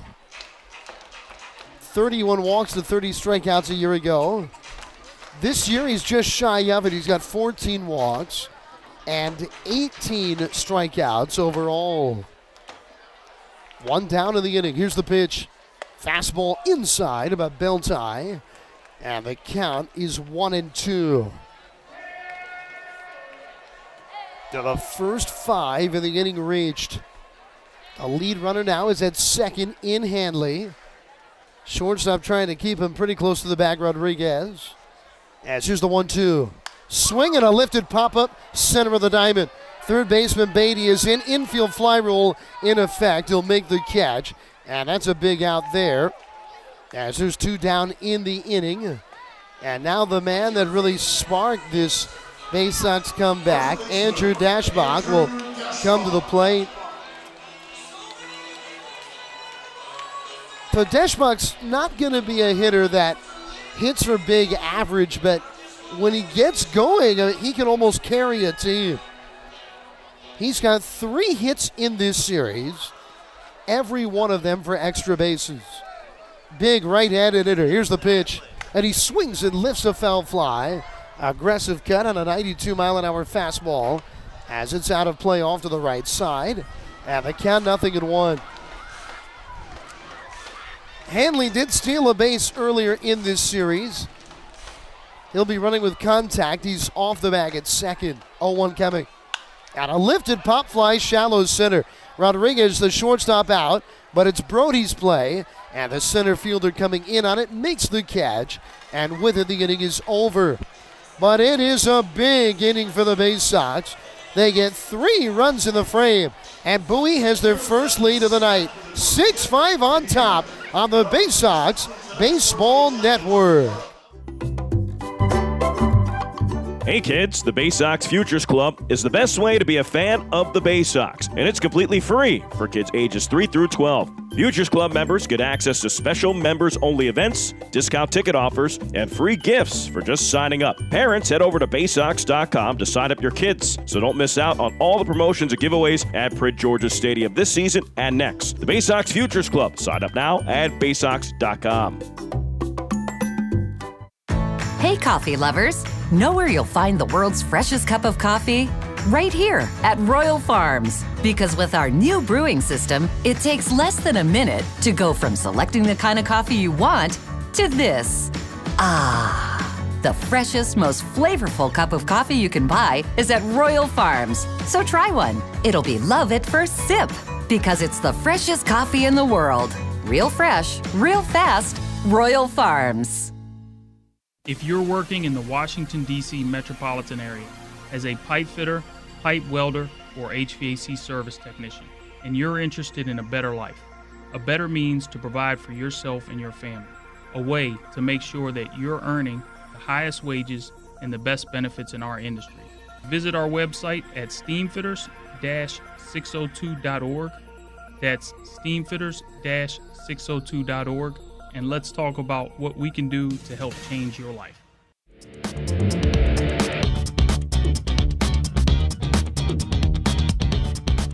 All of a sudden, Ryan Watson is on the right side of this one, 6-5. Bowie leads. We head to the top of the 5th. And now with a call, here's Matt. Well, it's back to the rehabbing big leaguer James McCann to open it up for Binghamton here in this half inning. A 6-5 Baysox lead. What a comeback it's been for Bowie, as Watson looks to pick right back up where he's left off with McCann. An 0-for-2 day for the right-hander. First pitch home. Slider misses down and away, and the count opens up at 1-0. Well, it's been quite an interesting year for James McCann. You can't take that away from him. Already having to worry about this rehab stint. That's, of course, never fun. But he did have a very fun day not too long ago, back in, was it late April, early May, as the 1-0 pitch is a fisted foul right side. Inside-out swing as the count goes even at a ball and a strike. McCann caught his second career no-hitter with the Metropolitans back up at Citi Field. And it was that 5-pitcher no-hitter that the Mets threw, led by big prospect Tyler McGill, who pitched with Binghamton last season. I think he actually pitched with them again this season on a rehab stint. The 1-1 pitch, swung on and missed low on a breaking ball, and the count goes to 1-2. Big opportunity right now for Ryan Watson to try and pick up the win if he can hold scoreless here in the 5th.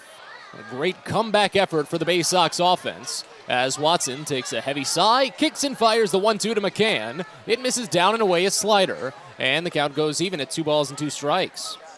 That was only the second no-hitter in Mets history after the Santana no-hitter. A 5-pitcher performance.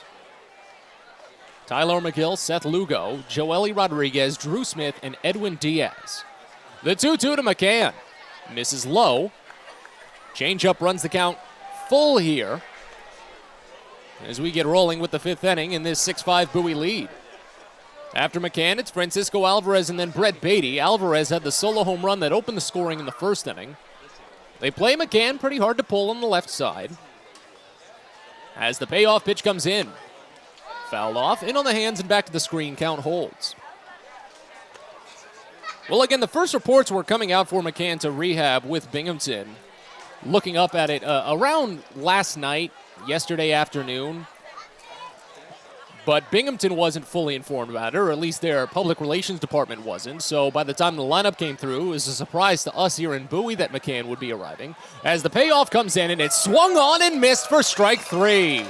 A changeup down and away, and what a day for Ryan Watson against rehabbing big leaguer James McCann.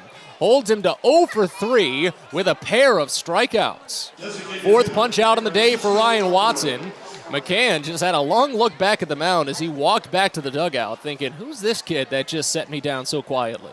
Well, that's Ryan Watson for you. He's been excellent this year. Here's Francisco Alvarez. First pitch home, and it's popped foul right side. Count opens up at 0-1.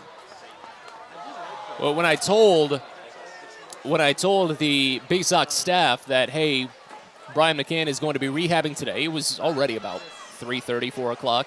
Kyle Moore said, no, this is the first I'm hearing about it. And I said, yeah, this is the first I'm hearing about it too. He said, yeah, that sounds like Puck Showalter. Here's the 0-1 pitch, swung on and missed low. And the count goes to 0-2 on Francisco Alvarez. Of course, more familiar with Buck during his time as the O's manager. Just a fun little quirk in the small circles that can be baseball sometimes. The 0-2 misses down and away, and the count runs to a ball and 2 strikes. Speaking of small circles, there is a starter coming up in a couple of days. It's the Saturday starter for Binghamton, Alec Casena. Pitched for an Indie Ball affiliate that I used to work for a few years back. It's always how it is in baseball. The 1-2, check swing, pitch just a tad low. Appeal to the base umpire. He didn't go around, so the count evens on Alvarez.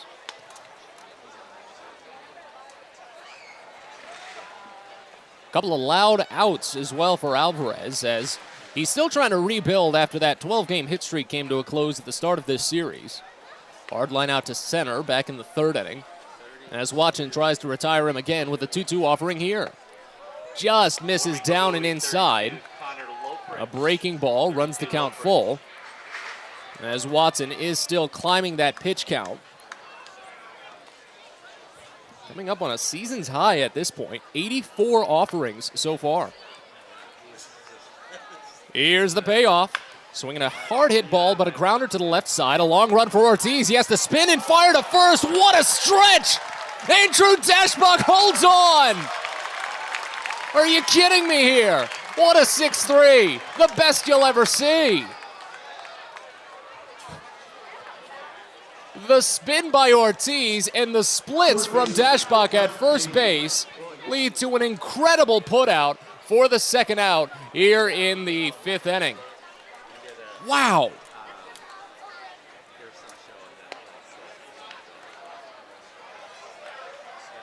So Alvarez, well, he's just been missing out now on a couple of well-placed hits. Had that line out to center, now the ground out to short. But it was still a well-placed ground ball. It took the great range of Joey Ortiz to keep it from being a base hit. And now as Brett Beatty digs in, Maverick Handley comes out for a very extended conversation with his battery mate. Gives us a brief chance to tell you about Patient First. Don't forget, fans, that care is around the corner at Patient First. Urgent care that's open 8 a.m. to 10 p.m. every day of the year. No appointment needed. Learn more at patientfirst.com. Quick meeting over, and now it goes to Beatty, who's 1 for 2 on the day. A single and a run scored back in the third inning. He came home on Cortez's 2-run blast. First pitch home. Beatty grounds it hard to the first and picked on the knee by Andrew Dashbach. He takes it to the bag himself, and the inning is over. First perfect frame of the night for Ryan Watson. Couldn't have come at a better time. He's in line for a win. We're halfway home here at Prince George's Stadium as Bowie leads 6-5. You're listening to Baysox Baseball. Saturday, July 2nd and Sunday, July 3rd. It's two of the largest fireworks shows of the season, all a part of the Baysox Independence Day weekend celebration. On Saturday, it's the post-game spectacular, sponsored by Royal Farms. And on Sunday, it's the Baysox Independence Day celebration with the biggest fireworks show of the season, sponsored by Johns Hopkins Community Physicians. 2 straight days of post-game fireworks at Prince George's Stadium, and you don't want to miss it. So get your tickets now at Baysox.com. Everyone deserves a great smile, and Rad Orthodontics is here to help you, Bowie Baysox fans. Rad Orthodontics accepts most insurance, and whether it's braces or Invisalign aligners, anyone can get the smile they've always wanted with our flexible payment options. With 2 of the country's leading orthodontists right here in the D.C. area, we love to see Baysox fans smile with confidence. So get that amazing smile you deserve. Visit radsmile.com today and book your free consult. That's radsmile.com for Rad Orthodontics, official smile provider of the Bowie Baysox. Fielder's Choice Flex Packs with the Bowie Baysox. The best value to see the best games at Prince George's Stadium. You could save up to 30% on your selected seat from day one and enjoy a number of exclusive member benefits, including flexible exchange options, discounts on suite rentals, special access to the Diamond View restaurant, and a free members collectible at your first home game of the year. Get your pack now by calling 301-464-4865 or heading online to Baysox.com.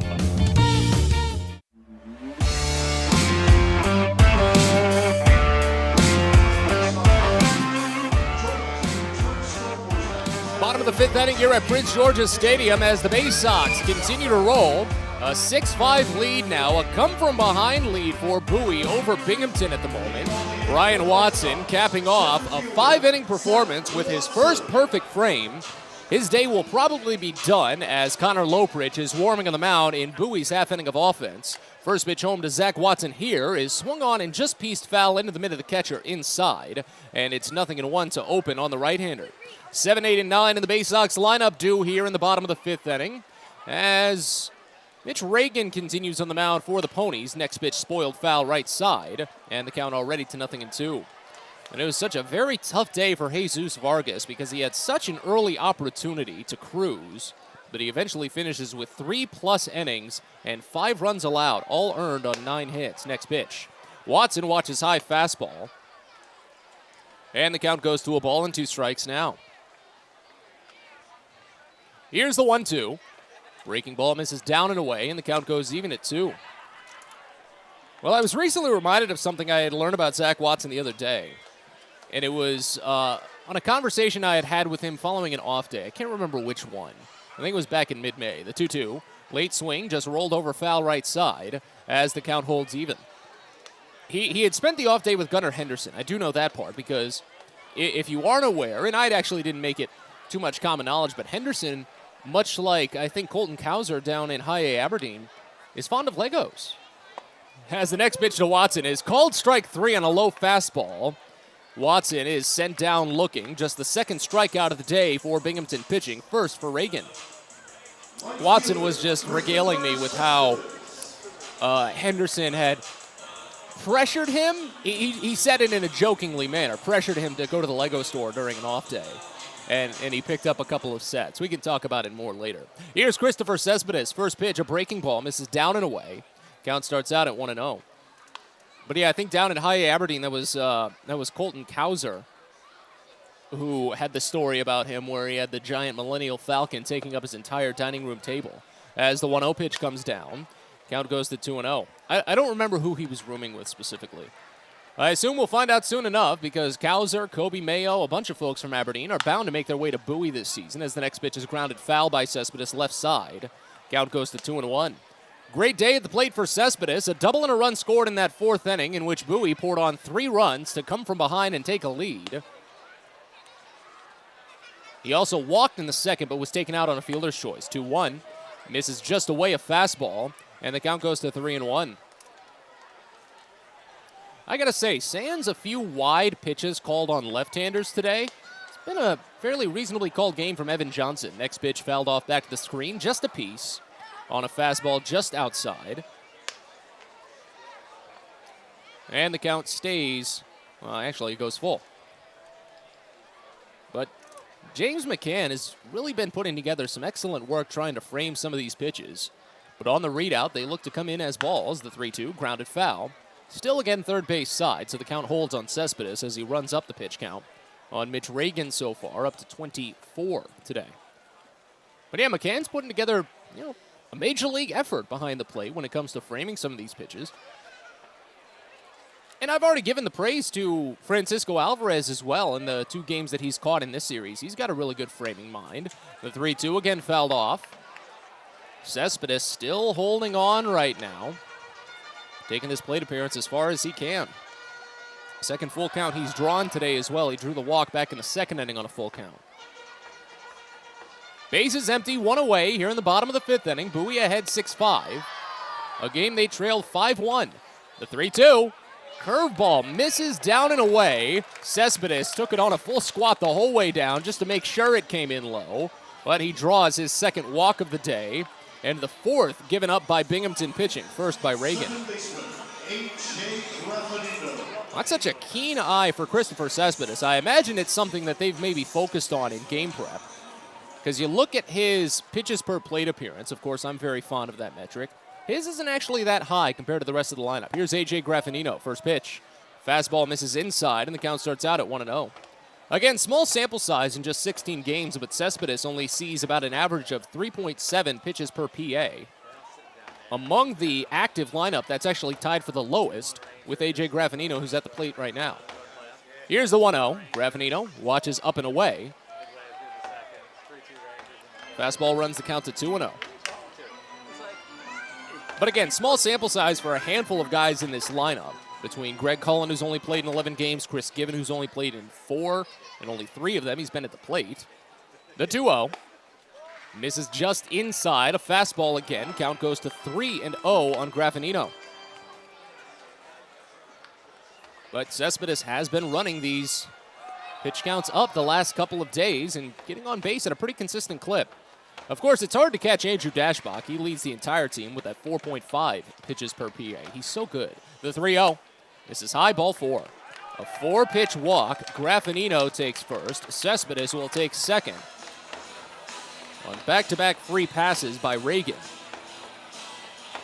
He came in struggling with that little edge around when working the strike zone. 21 walks in 30 1/3 innings of work. Again, he did have starting experience, but he still has had plenty of bullpen experience for the Ponies this year. And among active bullpen arms, he has the most walks allowed. Cesar Prieto up. The leadoff man watches first pitch miss high. That curveball looked like it could have gone, but Prieto a little bit on the shorter side, so you can understand it. That's now, 6 consecutive pitches outside of the zone when you consider Cespedes' 4th ball, 4 straight to A.J. Graffinino, and now 1 to Prieto. Next pitch grounded foul. First base side finally breaks up that string. Count evens at a ball and a strike. First and second, 1 away here in the bottom of the 5th inning. Bowie trying for some insurance in a game that they trailed by 4.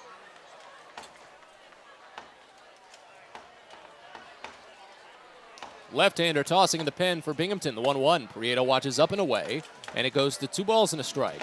There's only 2 left-handers on staff for the Ponies, and it's Andrew Mitchell who's throwing right now. He's only appeared in 3 games and has gotten tagged for a few. 7.36 ERA this season. Here's the 2-1 pitch. Prieto takes a half swing on a high fastball. An appeal down to the second base umpire, says he went around. You know, I was just saying yesterday, you weren't here for that, Adam, how since there's only 3 umpires, when you get the umpire at third moved over to second, I couldn't recall a time that umpire at second base actually rung up a batter on an appeal. And it happened right there.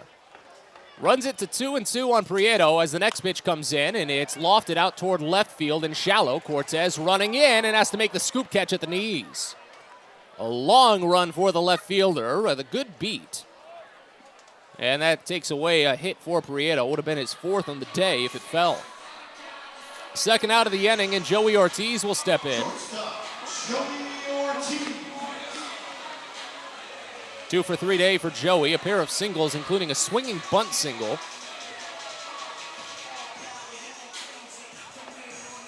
He's gotten into scoring position twice, hasn't scored himself.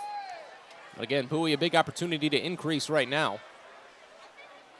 As Reagan sets, fires the first home, and Ortiz takes a breaking ball on a soft liner to short. Manny Rodriguez is there.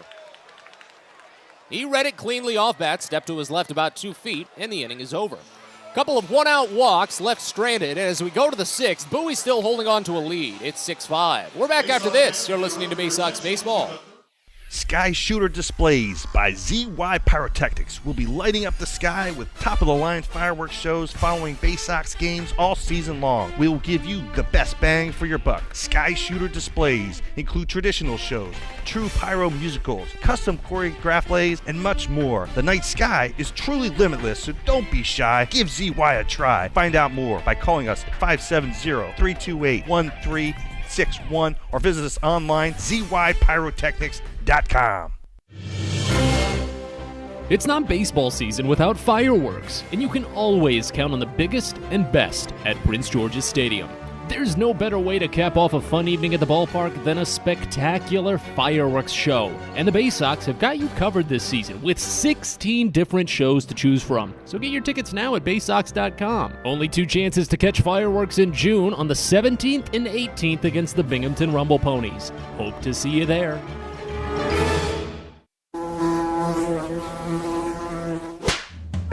Pest Now is proud to partner with the Bowie Baysox and provide their pest control services. For all your residential and commercial pest control needs, call Pest Now. For general pest control, termite control, mosquito control, and all other pest control services, call Pest Now. You can reach us at 301-231-8300 or visit us online at www.pestnow.com.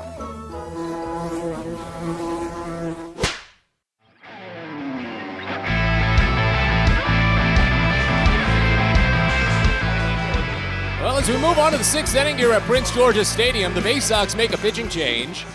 Ryan Watson calls it a day, and Adam, you say at the end of the 1st inning, at the end of the 2nd inning more specifically, Ryan Watson's going to be in line for a win today. Right. I'd have had a little bit of doubt, but Watson finished out 5, gave up 6 hits and 5 runs, all were earned, struck out 4, walked 1, and he's in line for a win as Bowie leads 6-5. Adam, take it away. And now the new pitcher is Connor Lopridge, and he delivers a fastball down low for ball 1. So that's right, Watson is in line for the win right now. The Baysox on top 6-5 in the game. As there's a strike at the knees with an 89-mile-an-hour offering for the right-handed throwing Lopridge. And they count 1 ball and 1 strike. 12th appearance of the year for this right-hander. He throws. And a breaking ball foul tip into the mid of Hanley, and they count 1-2. Lopridge actually made his Double-A debut against Binghamton early on in this year. Gave up a home run to Mauricio, the first batter he faced. He's not in the lineup tonight for Binghamton. Pitch, and a fastball is up high, and with it the count is now at 2 balls and 2 strikes. Lopridge, a product of St. Mary's College in California. As a fastball misses down low, and the count runs now full at 3-2. And last year, in his first year in the Orioles organization, he was injured to start the year. Had a torn meniscus in his left knee. 3-2. Swing at a tapper foul. He threw him a fastball down. And Cortez, who was out of the strike zone, got a piece of it. Well, one of the things we talked about it with Joey Ortiz staying healthy, but Lopritch at this time last year was just getting his 2021 started. Began throwing in mid to late June. 3-2 coming. And a breaking ball just off the outside. It was close, but Cortez is on. He's worked the leadoff walk for a second time tonight. And he's aboard now the left-handed batting. Jeremy Vasquez, who's 1 for 2 this evening, will stand in.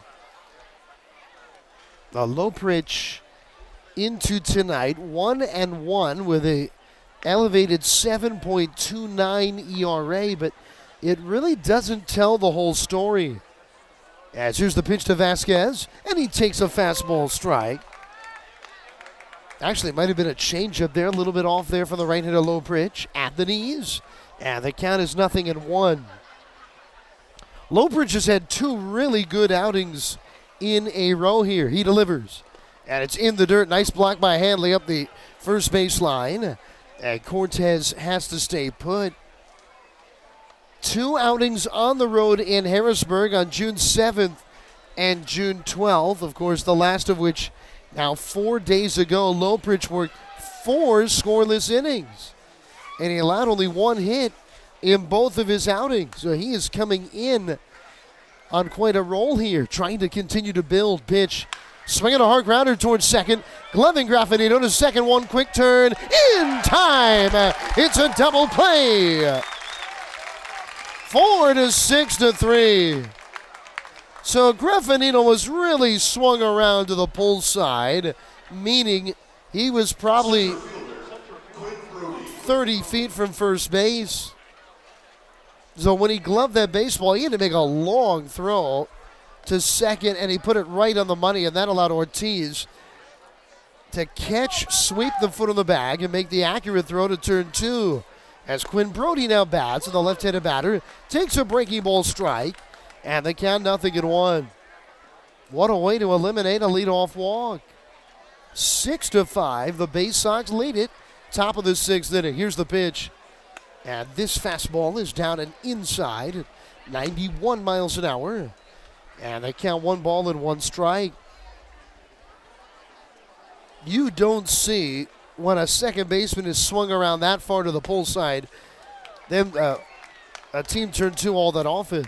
As a swing and a miss, as taking a bit off was Lopritch, and right over the top of it, Brody. The 1-2 the count, the wind and the pitch. Swinging a chopper past the mound, charging at second, Graffinito gloving quickly to first in time. Oh, he got rid of that in an instant. Beautifully done. What an inning in the field for Graffinito. And that's it for Binghamton in the 6th. On to the bottom half. 6-5 Bowie leading on the Baysox Baseball Network. Are you interested in beginning or expanding on a career in the pipe fitting, pipe welding, or HVAC service industry? Are you interested in a career path that will set you up for life without experiencing any college debt? If you are interested in these things and you live in the DC area, the Steamfitters UA Local 602 Apprenticeship Program is the best choice for you. For more information about our apprenticeship program and how to apply, please visit steamfitters-602.org. That's steamfitters-602.org. It takes time to get rich, flavorful coffee beans from the lush mountain regions of Colombia and Brazil to Royal Farms. But less than a minute to get yourself a delicious hot cup of the finest and freshest coffee in the world. Because Royal Farms' new Swiss-made coffee machines grind those rich, flavorful coffee beans and brew them one magnificent cup at a time. It's why Royal Farms makes the freshest and best coffee in the world. Real fresh, real fast. Royal Farms. A birthday bash with the Baysox is the best time at the ballpark. Bring your friends and family out to celebrate and be the star of the show. Dance on the dugout with Louie, play games in the stadium, introduce a batter in the game, and you'll even get to have the stadium sing for you. Baysox birthday parties, an unforgettable, one-of-a-kind experience at Prince George's Stadium. Book yours by calling 301-464-4880 or at baysox.com.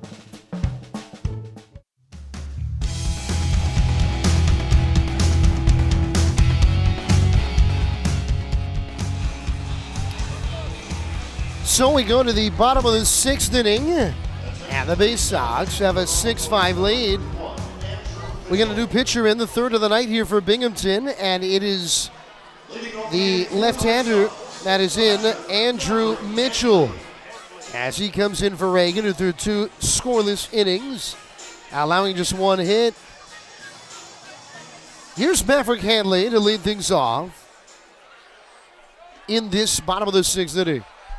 As Andrew Mitchell throws, and there's a driven ball on a line to right center. It's a gapper for Hanley. It's down and it's rolling, and it's going to kiss the wall. And Hanley's into second standing. That is a 3rd time tonight Bowie has led off an inning with a double, and the 2nd time for Hanley. Boy, Bowie has had base runners galore in this ball game. Hanley now 2 for 3 with an RBI, 2 doubles in the game.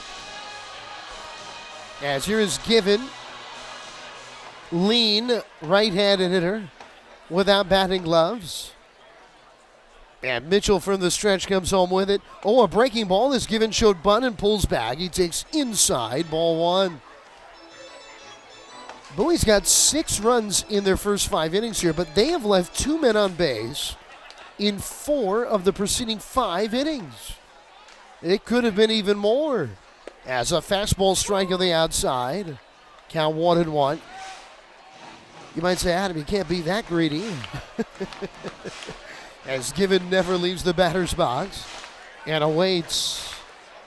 Mitchell in only his 4th Double-A outing. He throws, Hanley's running. Breaking ball strike. Throw to third and not in time.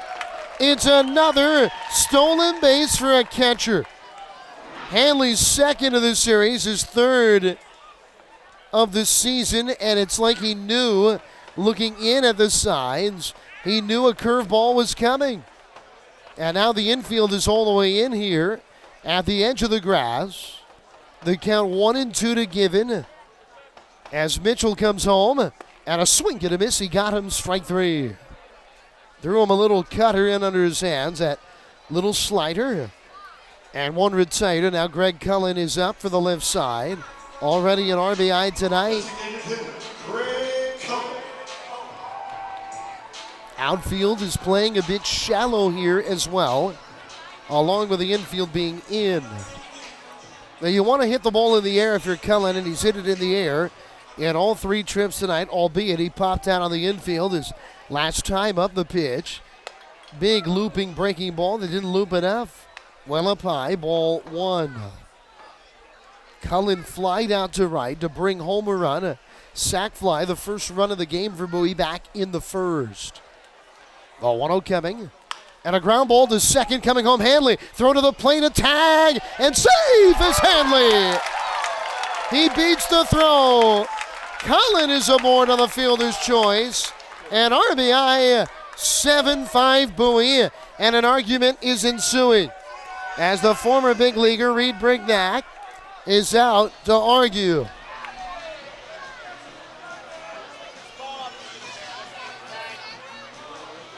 What a great slide by Hanley. The catcher's legs get Bowie a run. He steals 3rd, and then with the infield in, I think Wyatt Young was taken by surprise.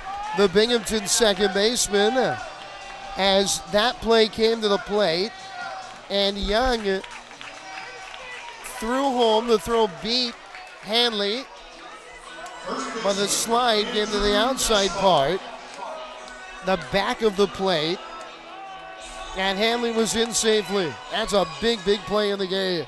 7-5 Bowie, and now you got a chance for more. A runner on 1 down. Here's Dashbach, and the pitch, and it's down and inside with a fastball, ball 1. The 2-run homer from Dashbach earlier tonight, the big swing, I think, of the game for Bowie. They were down 5-1 with a runner on 2 down in the 3rd. Pitch, and a breaking ball. He's late to it. Cutting and missing it. It's a ball and a strike. Now, Bowie was down 5-1 in this game. They have now scored 6 unanswered runs. As Mitchell peers at first, And he'll throw it over that way.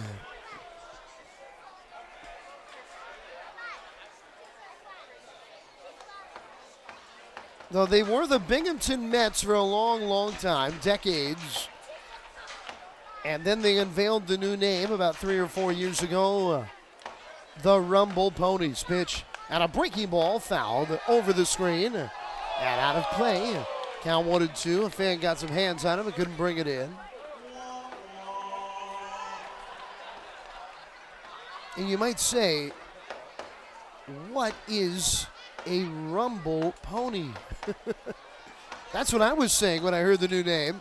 As there's a foul of a high fastball on a line that hits the top of our press box facade and bounds down below.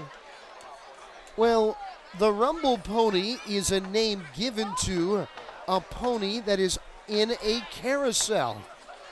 And Binghamton, New York creates more carousels than just about anywhere else, as a big breaking ball stays up and in, and the count is 2-2.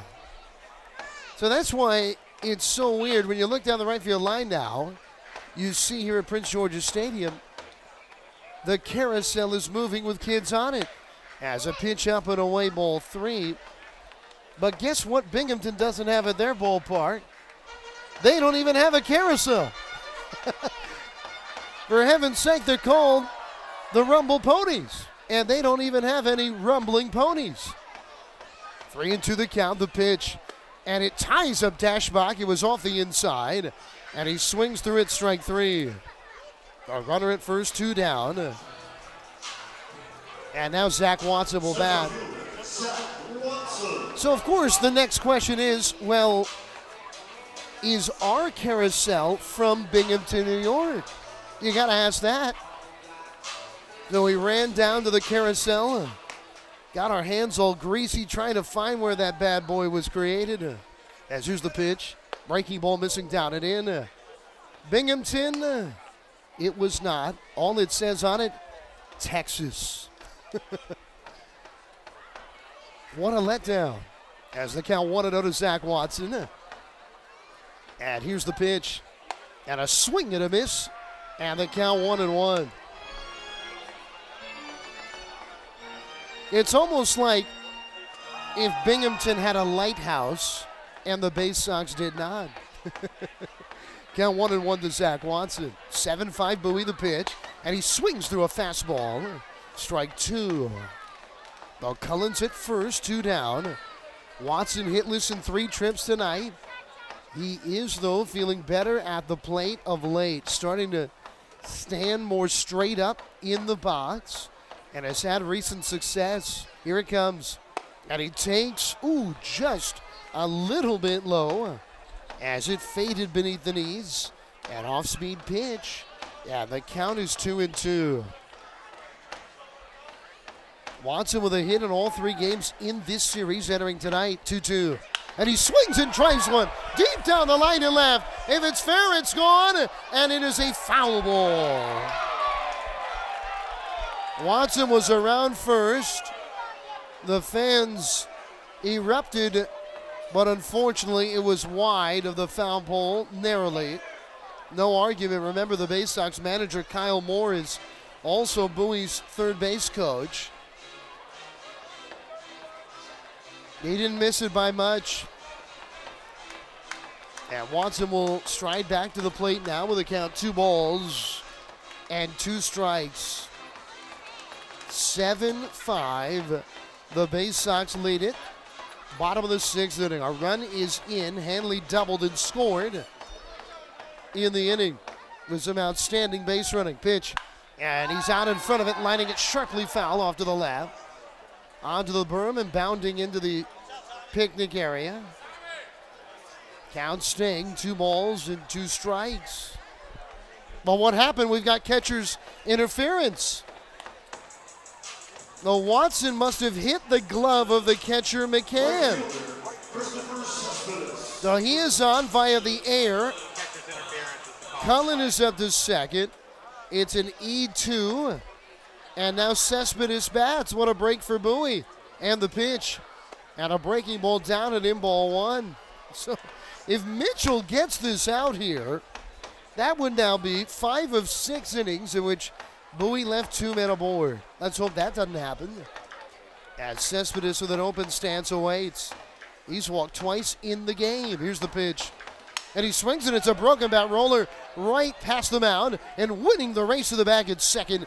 Beating a hustling Watson is second baseman Wyatt Young. And with it, the inning is over. So the Baysox do get a run. They leave 2 more. And we now head to the 7th. 7-5. The Baysox in front on the Baysox Baseball Network. Get the best deals at Prince George's Stadium with weekly promotions all season. Tuesdays are Military Appreciation Night. Purchase a box seat at the ticket office with a proof of service and you'll only pay half price. Bring along your furry friend on Woof Wednesday, and it's the best happy hour around every Thursday from 5 to 6:30. $2 Bud and Bud Light drafts with other beer specials throughout the year, and live music to get your night started. It's always a great time at the ballpark, so get your tickets now at Baysox.com.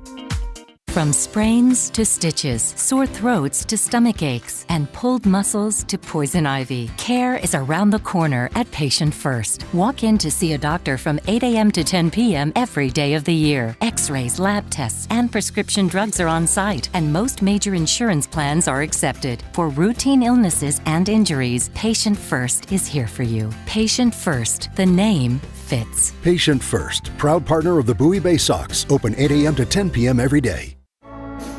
Well, it's a busy day at Prince George's Stadium on Sunday, July 17th. Princesses and Pirates Day at the ballpark. Don your shiniest crown, wear your fanciest slippers or your peg leg and your eye patch as Prince George's Stadium transforms into a fun fairy tale castle and a swashbuckling ballpark. It's also Louie's birthday bash. Many of Louie's mascot friends will be on hand to celebrate what should be just a fantastic day at Prince George's Stadium. That's Sunday, July 17th, so get your tickets now at Baysox.com.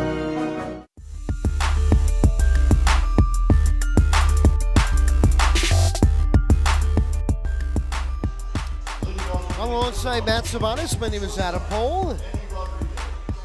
As we now move to the top of the 7th inning, it's a 7-5 Bowie lead. The Baysox have scored 6 consecutive runs in this game. And now Manny Rodriguez is in, powerful right-handed hitter, and he rounds on a weakly foul third base side. And the count is 0-1. 8, 9, and 1 here in the Binghamton order. Andrew Edwards, left-hander, warming in the Binghamton pen as there's a sweeping breaking ball away. And Rodriguez checked his swing, and the count is even at a ball and a strike.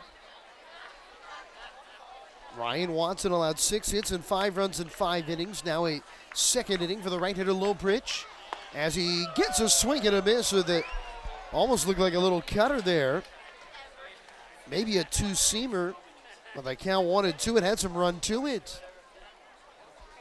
Bowie really playing to pull in the infield as a breaking ball dives down and away. And it's 2-2.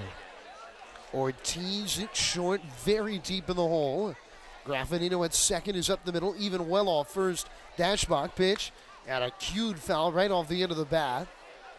That was a huge swing from Manny Rodriguez. He's got a lot of hair. The hat or the helmet that is nearly came off his head. You're supposed to cut down your swing with 2 strikes, but that was not the case there. As now the 2-2. And that ball's driven on the line, deep down the line and right. Curling for the corner, and it's foul. Oh, it's just foul. It was fouled by a few inches. I mean, it was very close. And Bowie catches a break there as the count remains at 2 balls and 2 strikes. We haven't seen many strikeouts tonight altogether, but we did see a lot in Norfolk. They had a day game today. D.L. Hall worked 4 1/3 innings. He threw 89 pitches. He got 13 outs, and 11 of them were strikeouts. Pitch, and it's, just missing away. Very close with that hard little cutter. And the count 3-2, that cutting slider. That's what happens with D.L. Hall. pitch count gets so inflated because nobody can hit a fair ball. 3-2 pitch coming. Breaking ball. Ooh, just a bit up this time. Ball 4.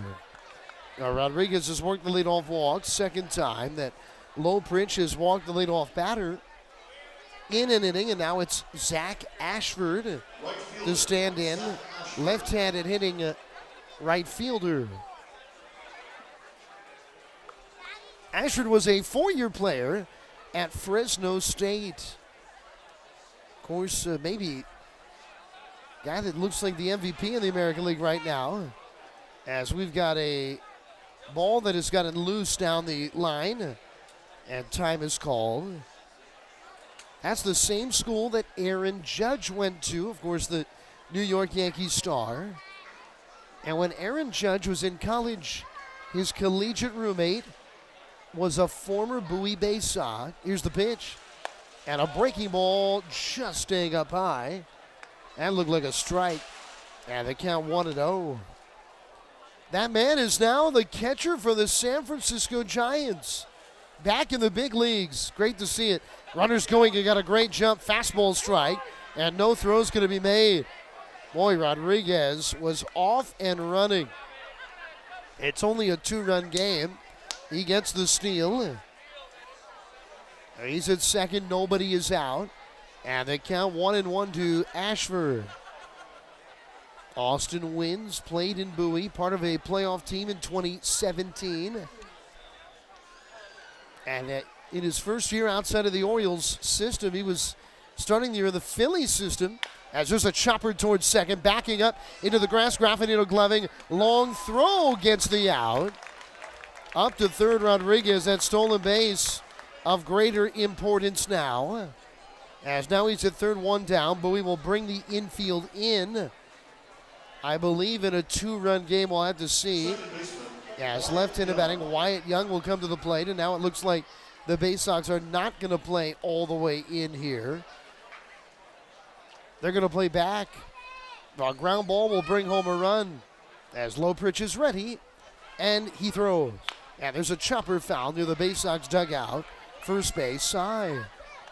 Wynns was hitting something just insane in AAA Lehigh Valley in the Phillies system. In the upper 300s, he had like a Tony Gwynn, George Brett type batting average. 0-1 coming. Inside with a fastball as Young kind of brings the hands in and falls away. And Wynns got traded to the Giants. They demoted, I believe his name's Joey Bart, their big prospect catcher who's been up in the bigs for a few years. Here's the pitch. And a breaking ball strike. And the count is now 1-2. Great pitch there by Loprich. And all of a sudden, Austin Wynns is another former Oriole on the Giants. It's been a thing over the last few years. Yastrzemski and Gosman. Breaking ball lifted in the air. Shallow left center. Coming in into his right, Watson. He'll make the catch. Runner tags, but he bluffed the tag. It was not deep enough. Oh, a big out for Loprich. And there's 2 down in the 7th. And now let's see if it'll be McCann to the plate. Well, if we're going to see a pinch hitter in this first game back, coming off of the hamate bone injury. And I think McCann's going to, I think he's going to hit again for a 4th time tonight. McCann 0 for 3, he struck out twice. Right-handed hitter. Ortiz is way in the hole. Up the middle at second, Graffinito well off first, Ashbach. 7-5, Bowie leads. Runner at third, 2 down, top of the 7th. As Loprich throws. Fastball just away. Maybe a little bit down, in fact. Very close. Count 1-0. Now, Loprich just walked 2 in an inning and 2/3, but really, he's been all around the zone. When he's missed, he hadn't missed by much. He delivers. And a breaking ball off the outside. Ball 2. He's nibbling on the corners. And sometimes you just miss the plate. It's been as Matt spoke to earlier, a very good strike zone from our home plate umpire tonight. Here's the pitch. Swing and a miss and a fastball down. It was out of the zone of the count 2-1. Evan Johnson, our home plate umpire in this one.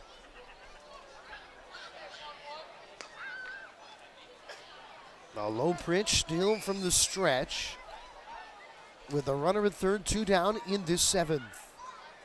He delivers. And it's in there at the knees of the outside corner with a fastball. And the count evens 2-2. Now Watson struck out 4 in 5 innings. Lowbridge still yet to have that first strikeout. He's gotten a lot of ground balls though. 2-2 the count. He's set to the letters. He throws. Swing and a miss. He got him. He got him with a big breaking ball. A one-handed cut. And with it, the inning is over. Though a runner was at third with 1 down, but Binghamton does not score. And we go to stretch time in Bowie. Bottom of the 7th to come. 7-5. The Baysox in front on the Baysox Baseball Network. On the Green Incorporated is your lawn care team, providing professional organic-based lawn care programs for residential and commercial lawns. Our lawn care programs provide ballpark quality results. Each service is custom tailored with guaranteed results for even the toughest lawns. On the Green also offers outdoor pest control services. Mosquitoes, ants, ticks, and more. Safely and effectively control insects and enjoy the outdoors this summer with On the Green Incorporated. Go to onthegreeninc.com. Baseball is a game of specialists. Base stealers, closers, cleanup hitters. Together, they help their team stand out from the rest. Specialists also help set Chesapeake Employers Insurance apart from other workers' compensation insurance companies. Our health services team includes orthopedic surgeons, nurse case managers, a physical therapist, and more, all to get your employee back to work, contain costs, and keep premiums down. That's teamwork. To learn Chesapeake Employers at CEIW. Get your gear and memorabilia from your favorite Baysox players and at the Tackle Box team store. Bats and balls, all at great prices. Located right at the main gate at Prince George's Stadium and online at BaysoxShop.com, the Tackle Box is the only place to get the best Baysox gear for you and your favorite fan. It's the Tackle Box at Prince George's Stadium and at BaysoxShop.com.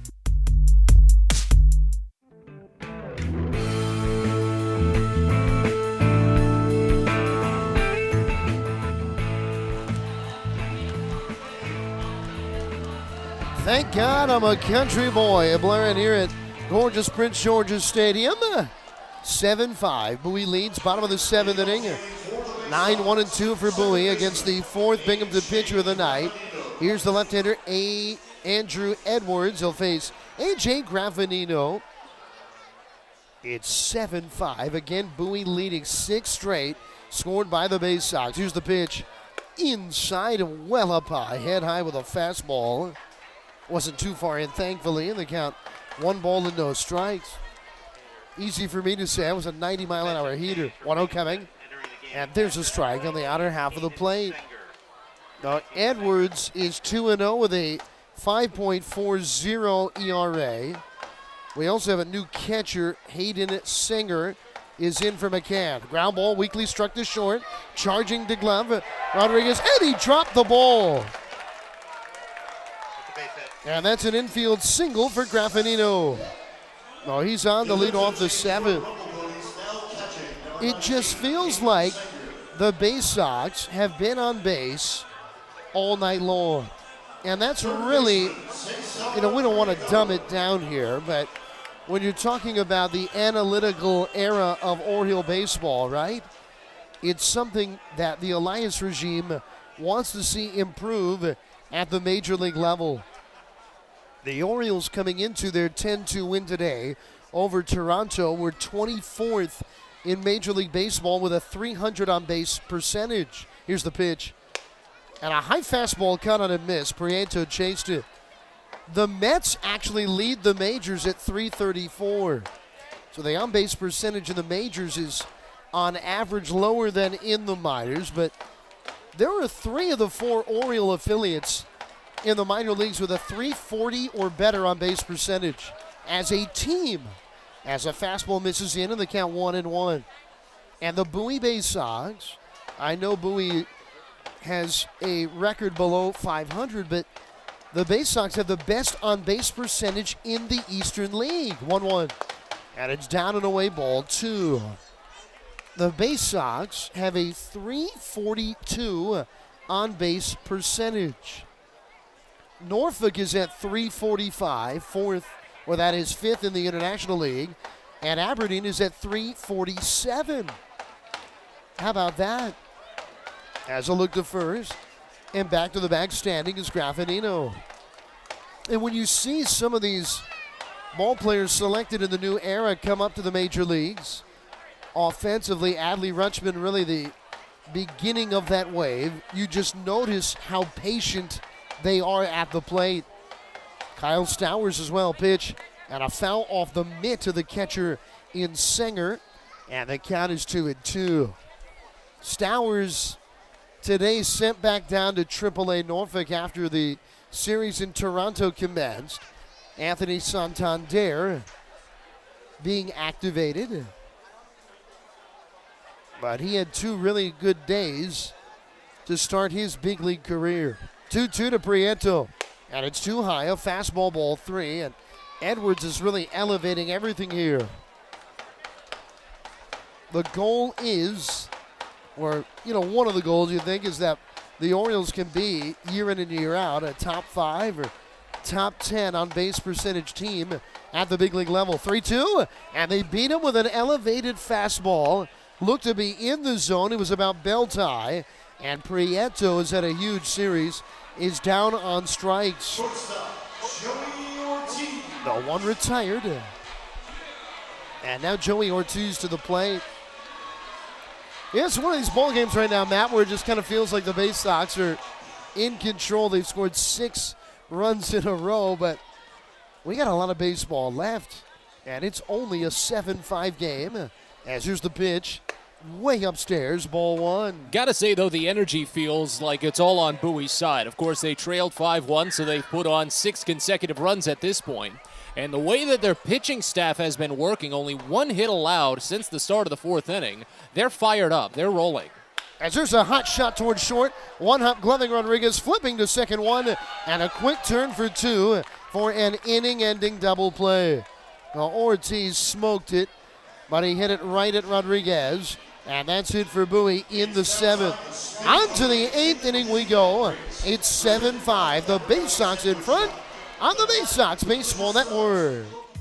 Get the best deals at Prince George's Stadium with weekly promotions all season. Tuesdays are Military Appreciation Night. Purchase a box seat at the ticket office with a proof of service, and you'll only pay half price. Bring along your furry friend on Woof Wednesday, and it's the best happy hour around every Thursday from 5 to 6:30. $2 Bud and Bud Light drafts with other beer specials throughout the year, and live music to get your night started. It's always a great time at the ballpark, so get your tickets now at Baysox.com. If you own or operate a building or facility, or if you're a general contractor that is located or operates in the D.C. area, there is no doubt that it is important for you to have the best trained and most qualified people working for you. Members of Steamfitters UA Local 602 provide the highest level of HVAC, mechanical, and specialty piping services to the various customers we serve. For more information about the services we provide and for a list of companies you can hire, please visit steamfitters-602.org. At DCA Imaging Systems, we provide a tenured team of office technology professionals ready to be your trusted advisors. From document creation, output devices, scanning and workflow, to document security and storage, we understand people print, not printers. Give DCA Imaging a call, 301-577-1021, or find out more about how we can help you. DCAimaging.com. DCA Imaging Systems, office technology made easy.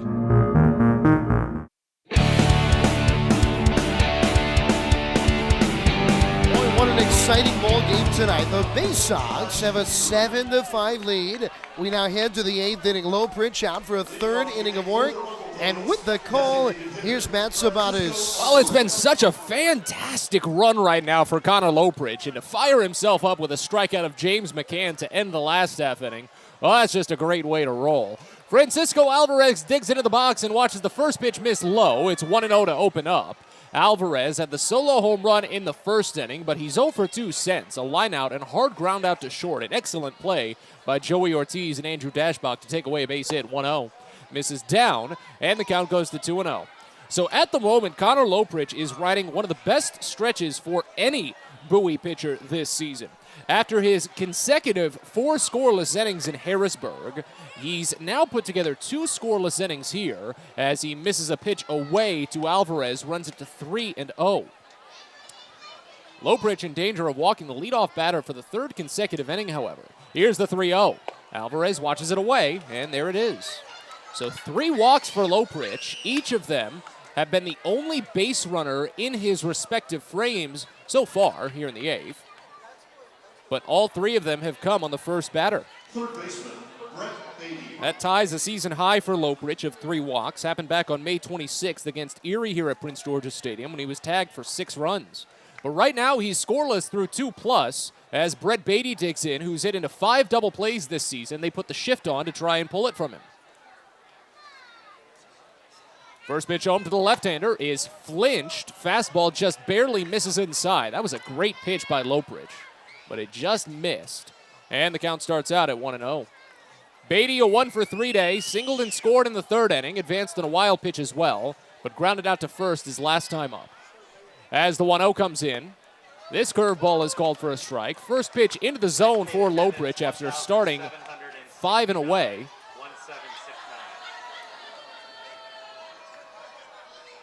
But again, now he wants to try and pitch it a little bit low on the ground to see if he can pick up maybe that double play ball. That's what would work best for Bowie right now. The 1-1, breaking ball. There's the double play ball, grounded to second. Graffinino takes it, skydarms it to Ortiz, but the throw does not get made to first.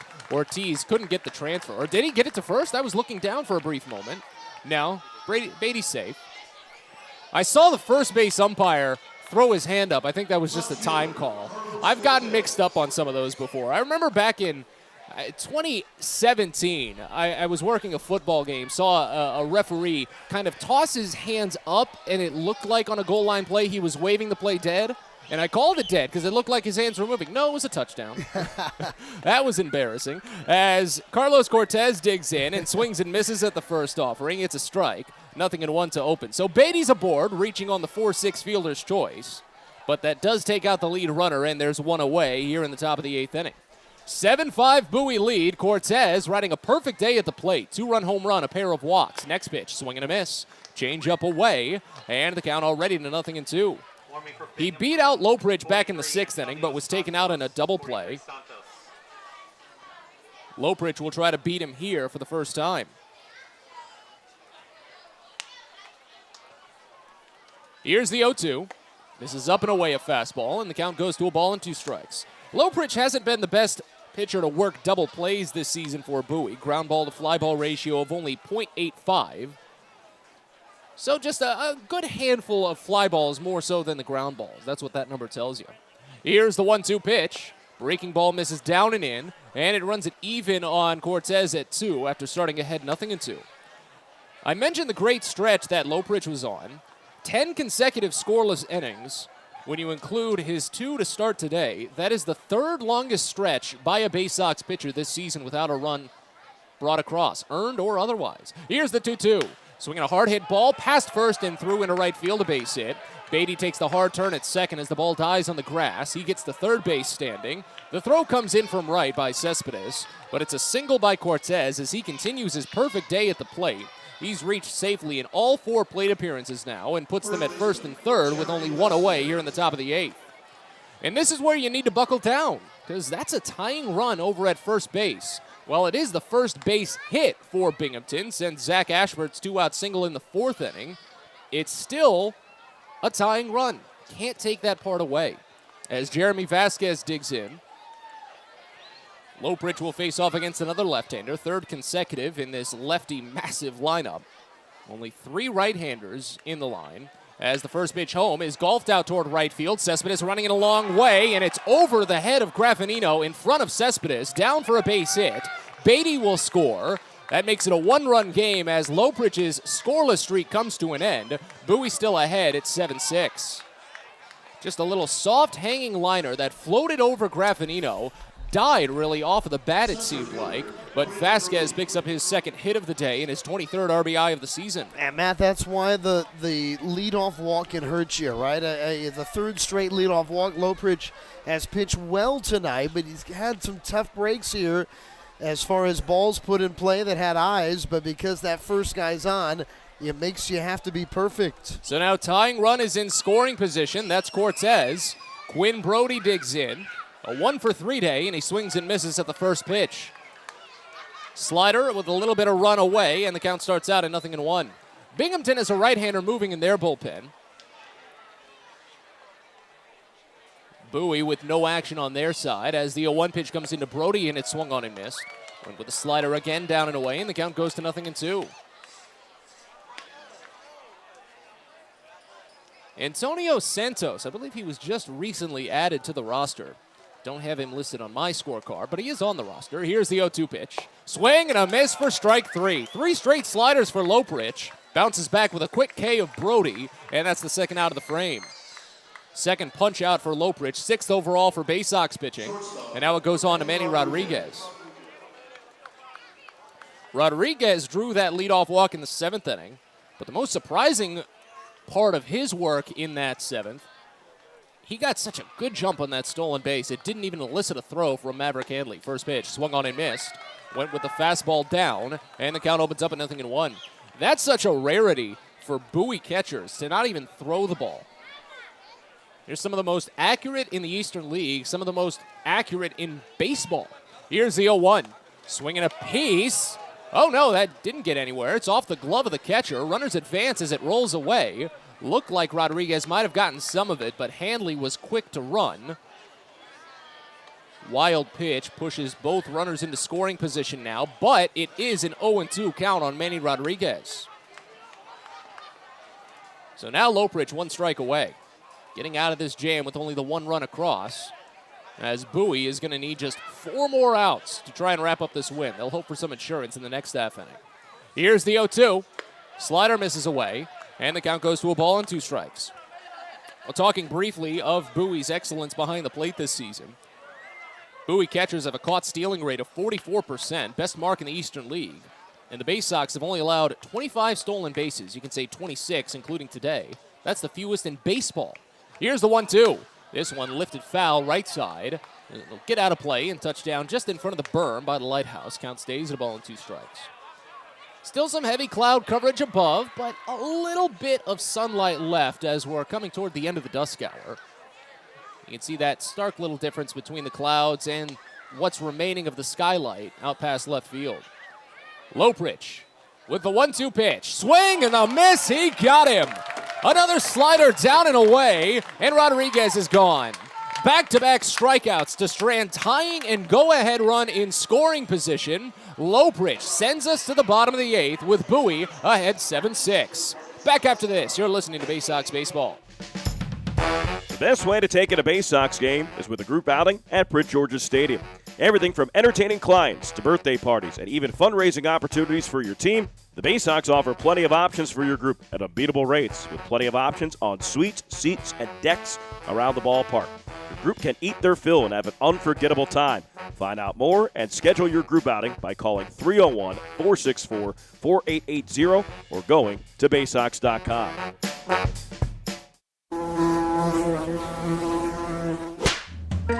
Pest Now is proud to partner with the Bowie Baysox and provide their pest control services. For all your residential and commercial pest control needs, call Pest Now. For general pest control, termite control, mosquito control, and all other pest control services, call Pest Now. You can reach us at 301-231-8300 or visit us online at www.pestnow.com.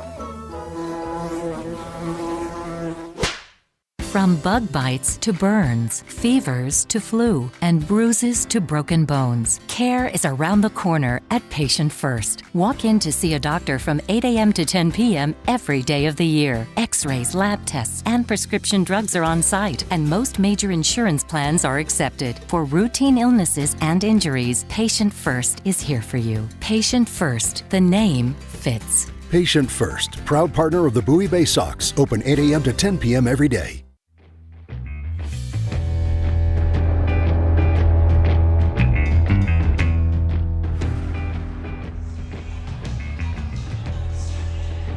Back in for the bottom of the 8th inning here at Prince George's Stadium as Bowie holds on to a slim 7-6 lead. Fans, don't forget about 2 fireworks shows coming to the ballpark tomorrow and Saturday.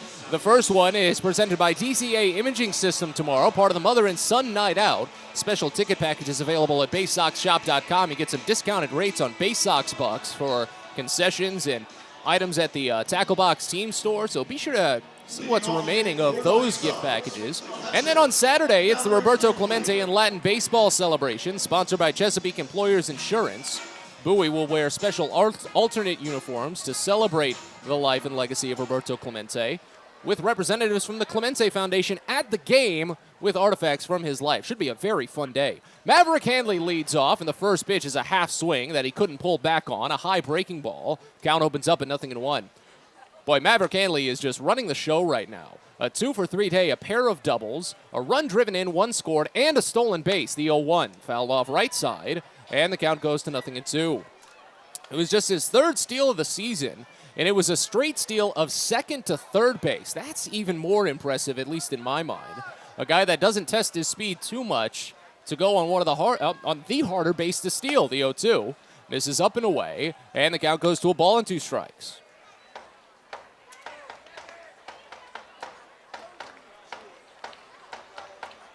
After Handley, it's Chris Given, and then Greg Cullen due up for the Baysox as the 1-2 pitch is a curveball bounced up the middle, off the mound, running grab by Wyatt Young at the knee, throws to first, and the rainbow toss is in time. Across the body with his momentum, taking him into left field. What a play by Wyatt Young over at second base. Left fielder, Chris Given. Took away what looked to be a seeing eye single for Maverick Handley. 1 away here in the 8th, and now Chris Given. Connor Lopridge might be done, as Bowie does have a right-hander up and moving in the bullpen. Shelton Perkins is tossing. Mitchell fires the first to Chris Given, and it's lofted out toward the right field corner, now toward the Baysox bullpen, and that's down just foul against the line. Ashford was chasing on it, but he wasn't going to get there. Looked like it came close. Might have kicked up a little bit of chalk, but if it did, I would assume it's chalk that it blew away a little bit from the wind. Starts out at 0-1 on Chris Given.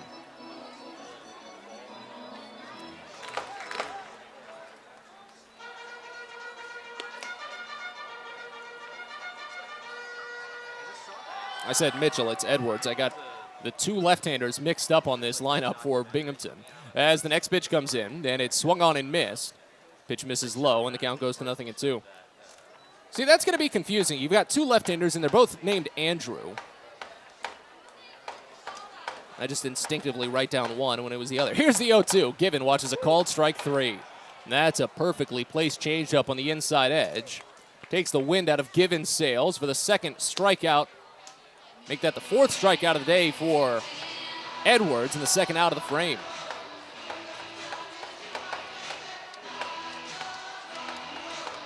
That's his first backwards K. And it brings up Greg Cullen.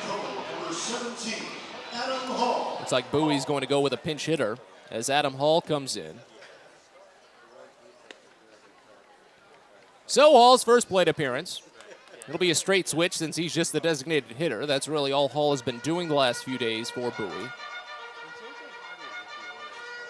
Cullen a quiet day at the plate, but he was productive. Had a sacrifice fly to drive in a run in the 1st inning. Brought home Maverick Handley in the 6th when he grounded to first.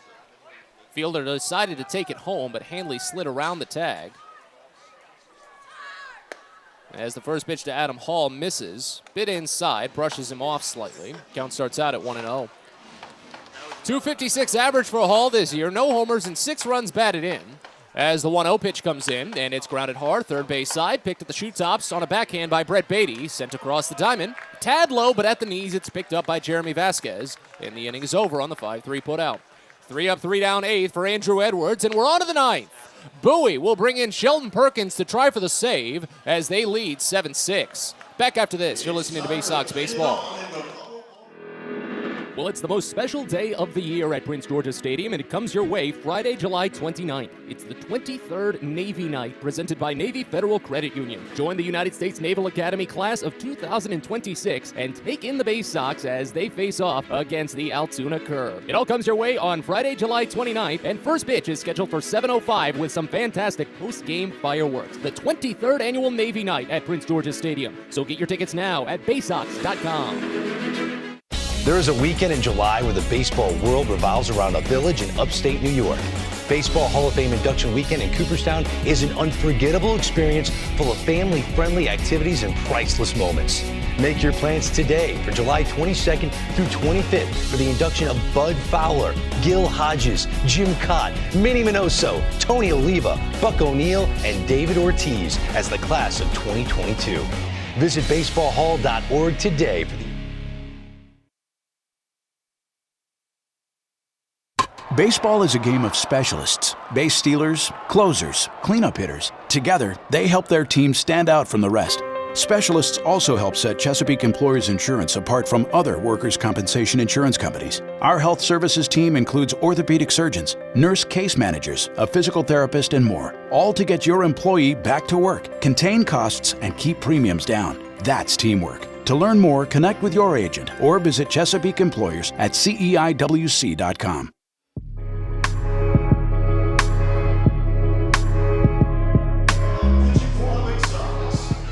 Well, we're always glad to have you out to Prince George's Stadium as we continue on to the 9th inning here this evening.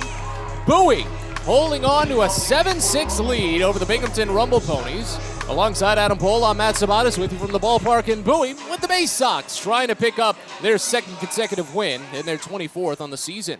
Shelton Perkins takes over for Bowie to try and log the save, and the first pitch home to left-hander Zach Ashford is swung on and missed away. 0-1 to start.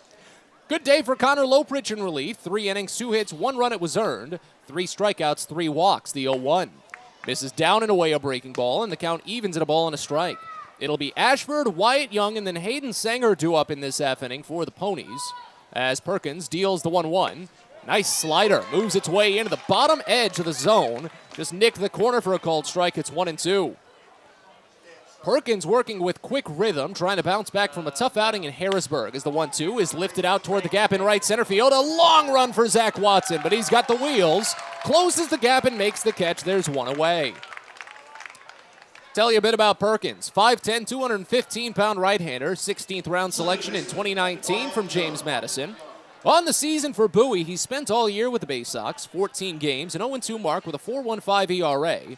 17 in the 3rd inning, 17 strikeouts. He has walked 16, hasn't given up any long balls, but he has blown 2 saves in 3 opportunities. Here's Wyatt Young. First pitch is that slider. Boy, does it have some great movement in on the left-handers right now, and he's punching it on the outer edge for called strikes. 0-1 to start. Next pitch. This one a hard grounder to second. Graffinino squares it cleanly. Just behind the baseline, he picks and fires to first. They're in time for the second out. Now on to Hayden Sanger, his first plate appearance of the day. Perkins is coming off of a blown save against the Harrisburg Senators his last time out. It was a 2-strike, 2-out, pinch hit, RBI double, a game-tying RBI double. Is that enough qualifiers to tell you how improbable that hit was for Wilson Garcia? Back in Sunday's series finale with the Harrisburg Senators, it was a heartbreak. Here's Sanger, the first pitch. That slider again, and it's a beauty. Called for strike in the lower outside corner. It's 0-1. This is one of the things about Maverick Handley that works so well behind the dish. He sees a pitch that's working, he'll call for it. The 0-1 swung on and missed that slider again, and it's 0-2. Sanger a .223 average this season, 2 homers, 8 runs batted in. His first plate appearance after James McCann went 0 for 4. The 0-2 pitch, swing and a miss for strike 3. 3 straight sliders, and Perkins closes the door with his second save of the season. The Bowie Baysox are winners once again. A come-from-behind win tonight to take the 3rd game in this 7-game series with the Ponies. Tonight's final, Bowie 7, Binghamton 6. Boy, Adam, it was a fun one. To come back from a 5-1 deficit, put on 6 consecutive runs, and then just enough thanks to some great pitching on the back end, hold off Binghamton for the W. Boy, no doubt about it.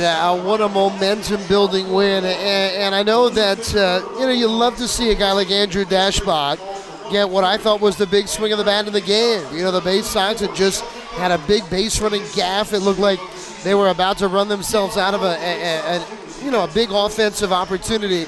Dashbach gets a 2-run homer, brings Bowie within 2, and then it just seemed like everything changed. Outstanding performance, team effort, team win, and the Baysox make it 2 in a row. They can try and win the series tomorrow. They just need one more win the rest of the way. We'll step aside for now and get you started with Baysox postgame in just a little bit. Highlights, a recap, and a look around the Eastern League, as well as the O's organization coming up in a second. You're listening to Baysox Baseball. It takes time to get rich, flavorful coffee beans from the lush mountain regions of Colombia and Brazil to Royal Farms. But less than a minute to get yourself a delicious hot cup of the finest and freshest coffee in the world. Because Royal Farms' new Swiss-made coffee machines grind those rich, flavorful coffee beans and brew them one magnificent cup at a time. It's why Royal Farms makes the freshest and best coffee in the world. Real fresh, real fast. Royal Farms.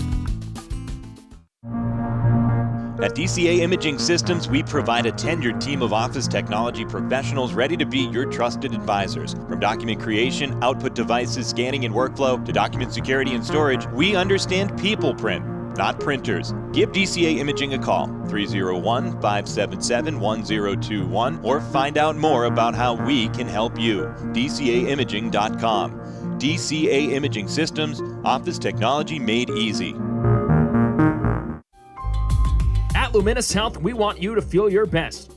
This summer, take the time to catch up on your annual health screenings. Visit us at our Anne Arundel Medical Center, Doctors Community Medical Center, or one of our primary care offices in your neighborhood. At Luminous Health, you are the MVP. Learn more at luminoushealth.org. Fielder's Choice Flex Packs with the Bowie Baysox. The best value to see the best games at Prince George's Stadium. You could save up to 30% on your selected seat from day one and enjoy a number of exclusive member benefits, including flexible exchange options, discounts on suite rentals, special access to the Diamond View restaurant, and a free members collectible at your first home game of the year. Get your pack now by calling 301-464-4865 or heading online to baysox.com. It's now time for the Bowie Baysox post-game show. Let's head back to the ballpark with Matt Sabatis. Well, back to Prince George's Stadium here as we get rolling with Baysox postgame. Alongside Adam Pohl, I'm Matt Sabatis with you, and let's just jump right into it because this was a long one. Bowie picks up a come-from-behind win over Binghamton, 7-6, and we've got plenty of highlights to walk you through behind a big Bowie win. So let's go all the way back in time to the faraway land of 6:38 p.m. when the first pitch came home from Ryan Watson to Wyatt Young. Watson would eventually win the early battle, striking out Young on 4 pitches. And then against rehabbing big leaguer James McCann on a 2-2 count, McCann flew out to center field. But Francisco Alvarez came in what could be described as a symbolism of sun setting on one catcher and the sun rising on a new catcher for the Mets organization. Alvarez, he showed off a little bit of pop. Here's the payoff to Alvarez. It's driven out toward deep center, a long way. Watson running back, feeling for the wall, and this one is way gone. A big blast for Francisco Alvarez. His 14th of the season makes it a 1-0 game. 106 miles an hour off the bat and 415 feet to straightaway center field. That's what Alvarez is just so darn good at. His 6th home run here in the month of June. He's making a case early for that June Player of the Month in the Eastern League if he's not called up before the end of it, the 20-year-old. In the bottom of the first, though, the Baysox were quick to respond against Jesus Vargas. Leadoff singles by Cesar Prieto and Joey Ortiz. Then a flyout by Maverick Hanley put runners at first and third. A walk by Chris Given loaded the bases, and Greg Cullen tied the game up. But Bowie is still leading the league in walks. The 1-1. This one muscled out to right. It's a long way out to right. Ashford will read it. He makes the catch as Prieto will tag. A sacrifice fly by Cullen. I got excited off that. Can't deny that. But it's a game-tying RBI for the left-hander, and it's 1-1 here in the bottom of the first. Hey, I was hoping for Grand Slam. Can you blame me? It would have been a very nice time for the Baysox if Cullen had picked up the grand slam. But they still picked up the win, so I think that's what matters most. As the game moved into the top of the second, unfortunately, Watson was not able to work with the new life. He walked the leadoff batter, Carlos Cortez, and gave up a single to Jeremy Vasquez. Immediately after that, the third batter of the frame continued the train. First and second, nobody out. As the 1-0 finally comes in, and it's driven out toward left center field on a line. Given, lit the gap, and rolled to the wall. This will score 1, maybe 2. Cortez is down. Vasquez is held up as the throw is held up in left field. But it's an RBI double for Quinn Brody as Binghamton is rallying early in the second inning. First three batters each reaching safely, and it's 2-1 Ponies. See, I could remember the score eventually because when Zach Ashford came up, that's when I finally got a hold of it because Ashford brought another one across. I think it's the 4th violation we've had in this series already. That's probably the most we've seen. The 1-0 popped out toward left center field. This could be deep enough. A tough play. Given runs in, makes the catch. Here's the tag. The throw home up the first base line, and the run scores. Maverick Handley tried to run in and barehand it to see if he could throw out Quinn Brody advancing to third, but he didn't grip it just in time, and it's a simple sacrifice fly to make it 3-1. As a matter of fact, it'd be 3 consecutive flyouts to left field to end that inning, including that sacrifice fly.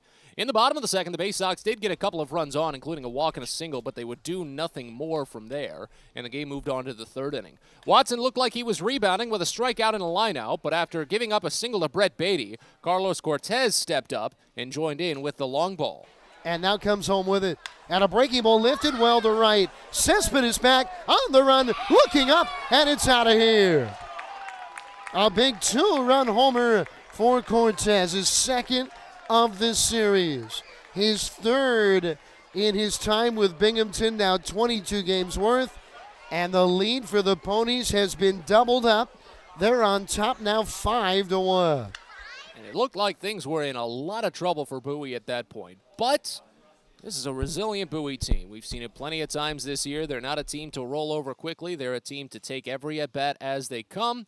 And Andrew Dashbach is one of the key tenets of that philosophy. In the bottom of the third inning, Maverick Handley led off with a double. Chris Given drew a walk, but Greg Cullen flew out to left field, and it set up a funky double play. I believe it was Handley that was thrown out while trying to tag from second, decided against it midway through, tried to turn back to second, realized that Chris Given was almost at second, so he had to turn back around, and he was thrown out sliding into third. It was just a really odd play. Would have been nice to have that extra run on base, but it was still pretty nice when Andrew Dashbach stepped up and muscled one out to center field. Dealing towards the shadows, he throws. And a ball lifted well, center field. Brody back on it, still back, looking up. It's out of here! Dashbach gets into a fastball and lifts it out to straightaway center. It is his 9th home run of the year. And the Baysox are within 2. It's a 5-3 ball game. Dashbach sees these Binghamton pitchers well. That's his 3rd homer against the Ponies this season, and that put the spark into both sides because Ryan Watson shut it down from there. Only 1 base runner in the 4th. It was a 2-out single, left him stranded. And in the bottom of the 4th, the Bowie offense got going again. Christopher Cespedes led off with a double. A.J. Graffinino a single, and then Cesar Prieto drove one in. Here's the pitch, and there's a line drive, base hit into center. On a high fastball, Prieto somehow got the barrel to it. Cespedes jogs home, up to second Graffinino, and it's 5-4. The Baysox are within 1.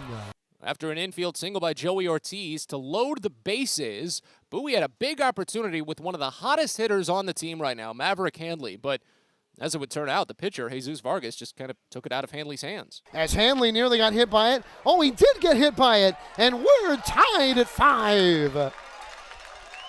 That may have just grazed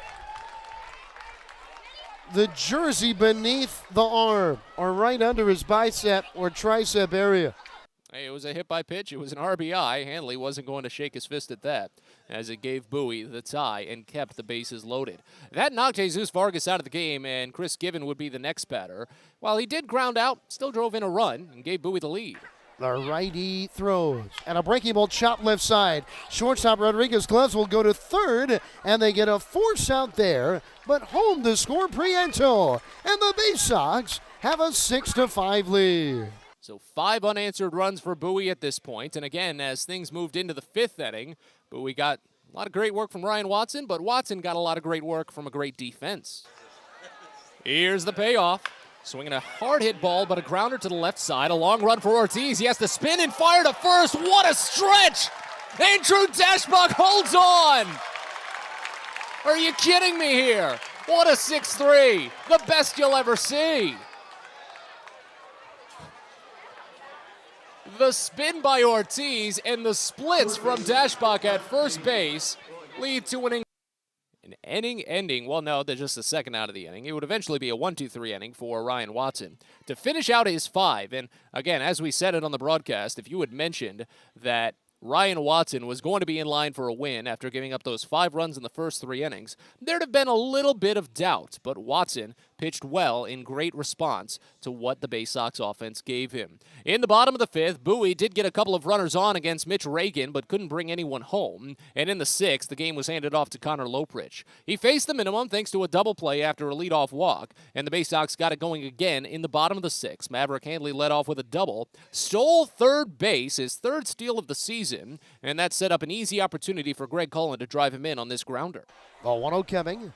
And a ground ball to second coming home. Hanley thrown to the plate, a tag, and save is Hanley. He beats the throw. Cullen is aboard on the fielder's choice. And RBI 7-5 Bowie. And an argument is ensuing as the former big leaguer Reed Brignac is out to argue. Argument fell on deaf ears, didn't really go too much anywhere, and Brignac didn't get tossed or anything. He just made his point heard. That was it. Inning would continue after a strikeout and a catcher's interference, but Bowie couldn't get anything more across. That 7 runs, though, was just enough because as the game moved into the 8th inning, Connor Loprich still on the mound, he finally saw his scoreless streak come to a close. Francisco Alvarez led off with a walk, and he was replaced at first base on a fielder's choice. Carlos Cortez singled to put the runner to third base, and Jeremy Vasquez broke up Loprich's 10-inning scoreless streak with a base hit. Only 3 right-handers in the line. As the first pitch home is golfed out toward right field. Cespedes running it a long way, and it's over the head of Graffinino in front of Cespedes, down for a base hit. Beatty will score. That makes it a 1-run game as Loprich's scoreless streak comes to an end. Bowie still ahead at 7-6. Again, the insurance run was critical for the Baysox because as they went down empty in the bottom of the 8th inning against Andrew Edwards in relief, it came on to Shelton Perkins in the top of the 9th to close it out, and boy, did he put together the best possible save. Save opportunity? It was a good time for Perkins. That's what I'm trying to say. McCann went 0 for 4. The 0-2 pitch, swing and a miss for strike 3.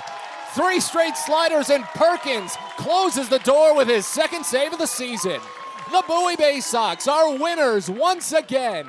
A come-from-behind win tonight to take the 3rd game in this 7-game series with the Ponies. Tonight's final, Bowie 7, Binghamton 6. So your final box score, the Rumble Ponies score 6 runs on 8 hits with 1 error. They left on 5. Bowie scores 7 runs on 11 hits with no errors. They left on 10. Ryan Watson, the winning pitcher, he moves to 4-1 on the year as Jesus Vargas takes the loss. He's to 0-4. Shelton Perkins, the save, his 2nd on the season, as the game was played in 2 hours and 41 minutes in front of a paid attendance at Prince George's Stadium of 1,769. With the loss, Binghamton falls to 22-38 on the year, a 2-game losing streak for the Ponies, as Binghamton is now 12-18 on the road. With the win, Bowie moves to 24-36 on the season, a 2-game winning streak for Bowie. They're now 13-17 at home. Binghamton falls to 5-9 in 1-run games, and Bowie picks up a rare 1-run win. They're now 7-14 in games decided by 1 run. And I think that's a telling stat. Bowie has had their trouble with the 1-run games this season, Adam, but to pick up a win here, especially as we start to look ahead toward the possibilities of the end of the first half and the start of the second half, a good sign of things potentially to come. Yeah, and I think the bullpen is a big aspect of that. Loprich had a very good day, walked the leadoff hitter in all 3 innings and was still able to only allow 1 run in this game. And then Shelton Perkins was just dominant when he came out in a 9th inning that went by in the blink of an eye. play, Bowie is getting guys on base. We talked about it a little bit tonight. I mean, a lot of the prospects people are talking about coming to this Baysox club are offensive prospects. They're already a team that leads this league in on-base percentage. So for the Baysox, a night like tonight, Prieto's got 3 more hits. You got a lot of guys you can point to with big offensive nights, 2 more doubles for Hanley. But the bullpen, I think, was so big as when the Baysox came back and grabbed the lead, there were a lot of outs left to get. And Lopritch and Perkins were able to secure the win. So we'll step aside for now, though, as we continue on with Baysox postgame. Talking about a big win is fun, but we do have to look around the rest of the Eastern League and the Orioles organization, see how some of the other teams might have fared tonight. So again, Bowie downs Binghamton today, 7-6. We'll look around the league in just a little bit. You're listening to Baysox postgame. From sprains to stitches, sore throats to stomach aches, and pulled muscles to poison ivy, care is around the corner at Patient First. Walk in to see a doctor from 8 a.m. to 10 p.m. every day of the year. X-rays, lab tests, and prescription drugs are on site, and most major insurance plans are accepted. For routine illnesses and injuries, Patient First is here for you. Patient First, the name fits. Patient First, proud partner of the Bowie Baysox, open 8 a.m. to 10 p.m. every day. There's plenty going on at Prince George's Stadium on Saturday, July 30th. It's the Island Luau night at the ballpark as the Baysox battle the Altoona Curve. Live music from the islands, inspirational dance performances, and more. But that's not all. It's also Maryland's worst car show. Do you own a clunker, a piece of junk on wheels? Well, here's your chance to show it off. Again, that's all on Saturday, July 30th. So head to Baysox.com to purchase tickets and find out more about registering for Maryland's worst car show. Hope to see you there. Everyone deserves a great smile, and Rad Orthodontics is here to help you, Bowie Baysox fans. Rad Orthodontics accepts most insurance, and whether it's braces or Invisalign aligners, anyone can get the smile they've always wanted with our flexible payment options. With 2 of the country's leading orthodontists right here in the D.C. area, we love to see Baysox fans smile with confidence. So get that amazing smile you deserve. Visit radsmile.com today and book your free consult. That's radsmile.com for Rad Orthodontics, official smile provider of the Bowie Baysox.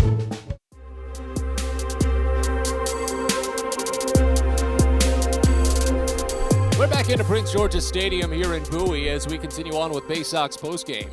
A 7-6 winner over the Binghamton Rumble Ponies tonight. A come-from-behind win for Bowie to take 3 of the first 4 in this 7-game tilt. The Baysox need to pick up just 1 more win through the weekend to win their first series since early May. Should be a fun weekend upcoming. But for now, let's look around the rest of the Eastern League, see how some of the other teams in the circuit have fared. It was an interesting one over at PNG Field in Altoona. Adam, how many times have you seen a groundskeeper's delay because of some loose dirt on the mound and some muddy puddles in the batter's circle? Do we have a sprinkler issue? What do we have there? I think there were just some heavy rains that had moved through north. I do know that Altoona had hosted their Nitro Circus event on Sunday while the Curve were on the road, but I would have imagined that if there were on-field problems from that, it would have been on the following Tuesday, not here on Thursday. But yeah, it's kind of bizarre. It's tough to throw the groundskeeper under the bus. Yeah, something happened, though, and they went into a couple of different delays just because of inadequate grounds conditions, but they were able to complete the game, and Erie came away with the win thanks to a 3-run 7th inning, punching through for a 4-2 final in that one. Harrisburg just snuck by Richmond today after the Squirrels put on their first run and their only run in the 4th inning. Harrisburg responded in the bottom of the frame and then scored again in the bottom of the 5th to win 2-1. So that's a big win for the Senators in terms of what Erie is looking for in the standings. But unfortunately for the Seawolves, the Akron Rubber Ducks, a 1-0 shutout win over the Hartford Yard Goats today. A 3-hit shutout for Akron's pitching staff will put the Rubber Ducks in sole possession of first place once the day is done. Richmond is now in 2nd place in the Southwest Division, 1 game out of first, and Erie is stuck in 3rd place in the Southwest, 2 games out of first, as those 3 teams vie for that first half playoff berth here in the Southwest Division. Other scores around the Eastern League, Reading cruising past Portland today 7-2. Somerset putting on 11 unanswered runs, including 7 in the 9th inning to break a 4-4 tie, taking down New Hampshire 11-4, as the Patriots have won their 4th consecutive game. just taking the lead now over Hartford in the Northeast Division, with Hartford's third consecutive loss in that previously mentioned 1-0 shutout. So that's how the standings look right now and the final scores around the Eastern League. Adam, how are the Orioles affiliates doing? Well, of course, in Baltimore, the Orioles had a big win today. They scored 6 runs in the third over former Baysox and Oriole Kevin Gausman. So the Orioles really got to Gausman, who lasted 2 1/3 innings. So they led 7-0 through 3. They win 10-2. Big day for Cedric Mullins, who was 3 for 5 with 2 runs scored. The former Baysox in the Orioles win. Down on the farm in AAA Norfolk, probably the big news of the night in the Orioles system in a day game. The Tides win 6-2, but DL Hall, I mean, what an interesting ball player he is. The electric left-hander, 4 1/3 innings, 4 hits, 1 run. He walked 2. He struck out 11. He threw 89 pitches in 4 1/3. He got 13 outs, 11 via the strikeout in the Tides win. Aberdeen again clinched a playoff berth last night, so they may have hit the bubbly a bit. They lose, or they're down in the bottom of the 8th, 10-4 at Jersey Shore. And Heston Kjerstad, the Orioles' first-round pick in 2020, the second pick of the draft, who has battled through myocarditis that has cost him all of last year. And then, of course, had a hamstring injury in spring training, making his professional debut this week. He's got a hit in every game, 1 for 4 tonight. Salem, the Red Sox affiliate, though, beating struggling Delmarva in the top of the 8th. Down in the Roanoke Valley, 8-5, Salem leads.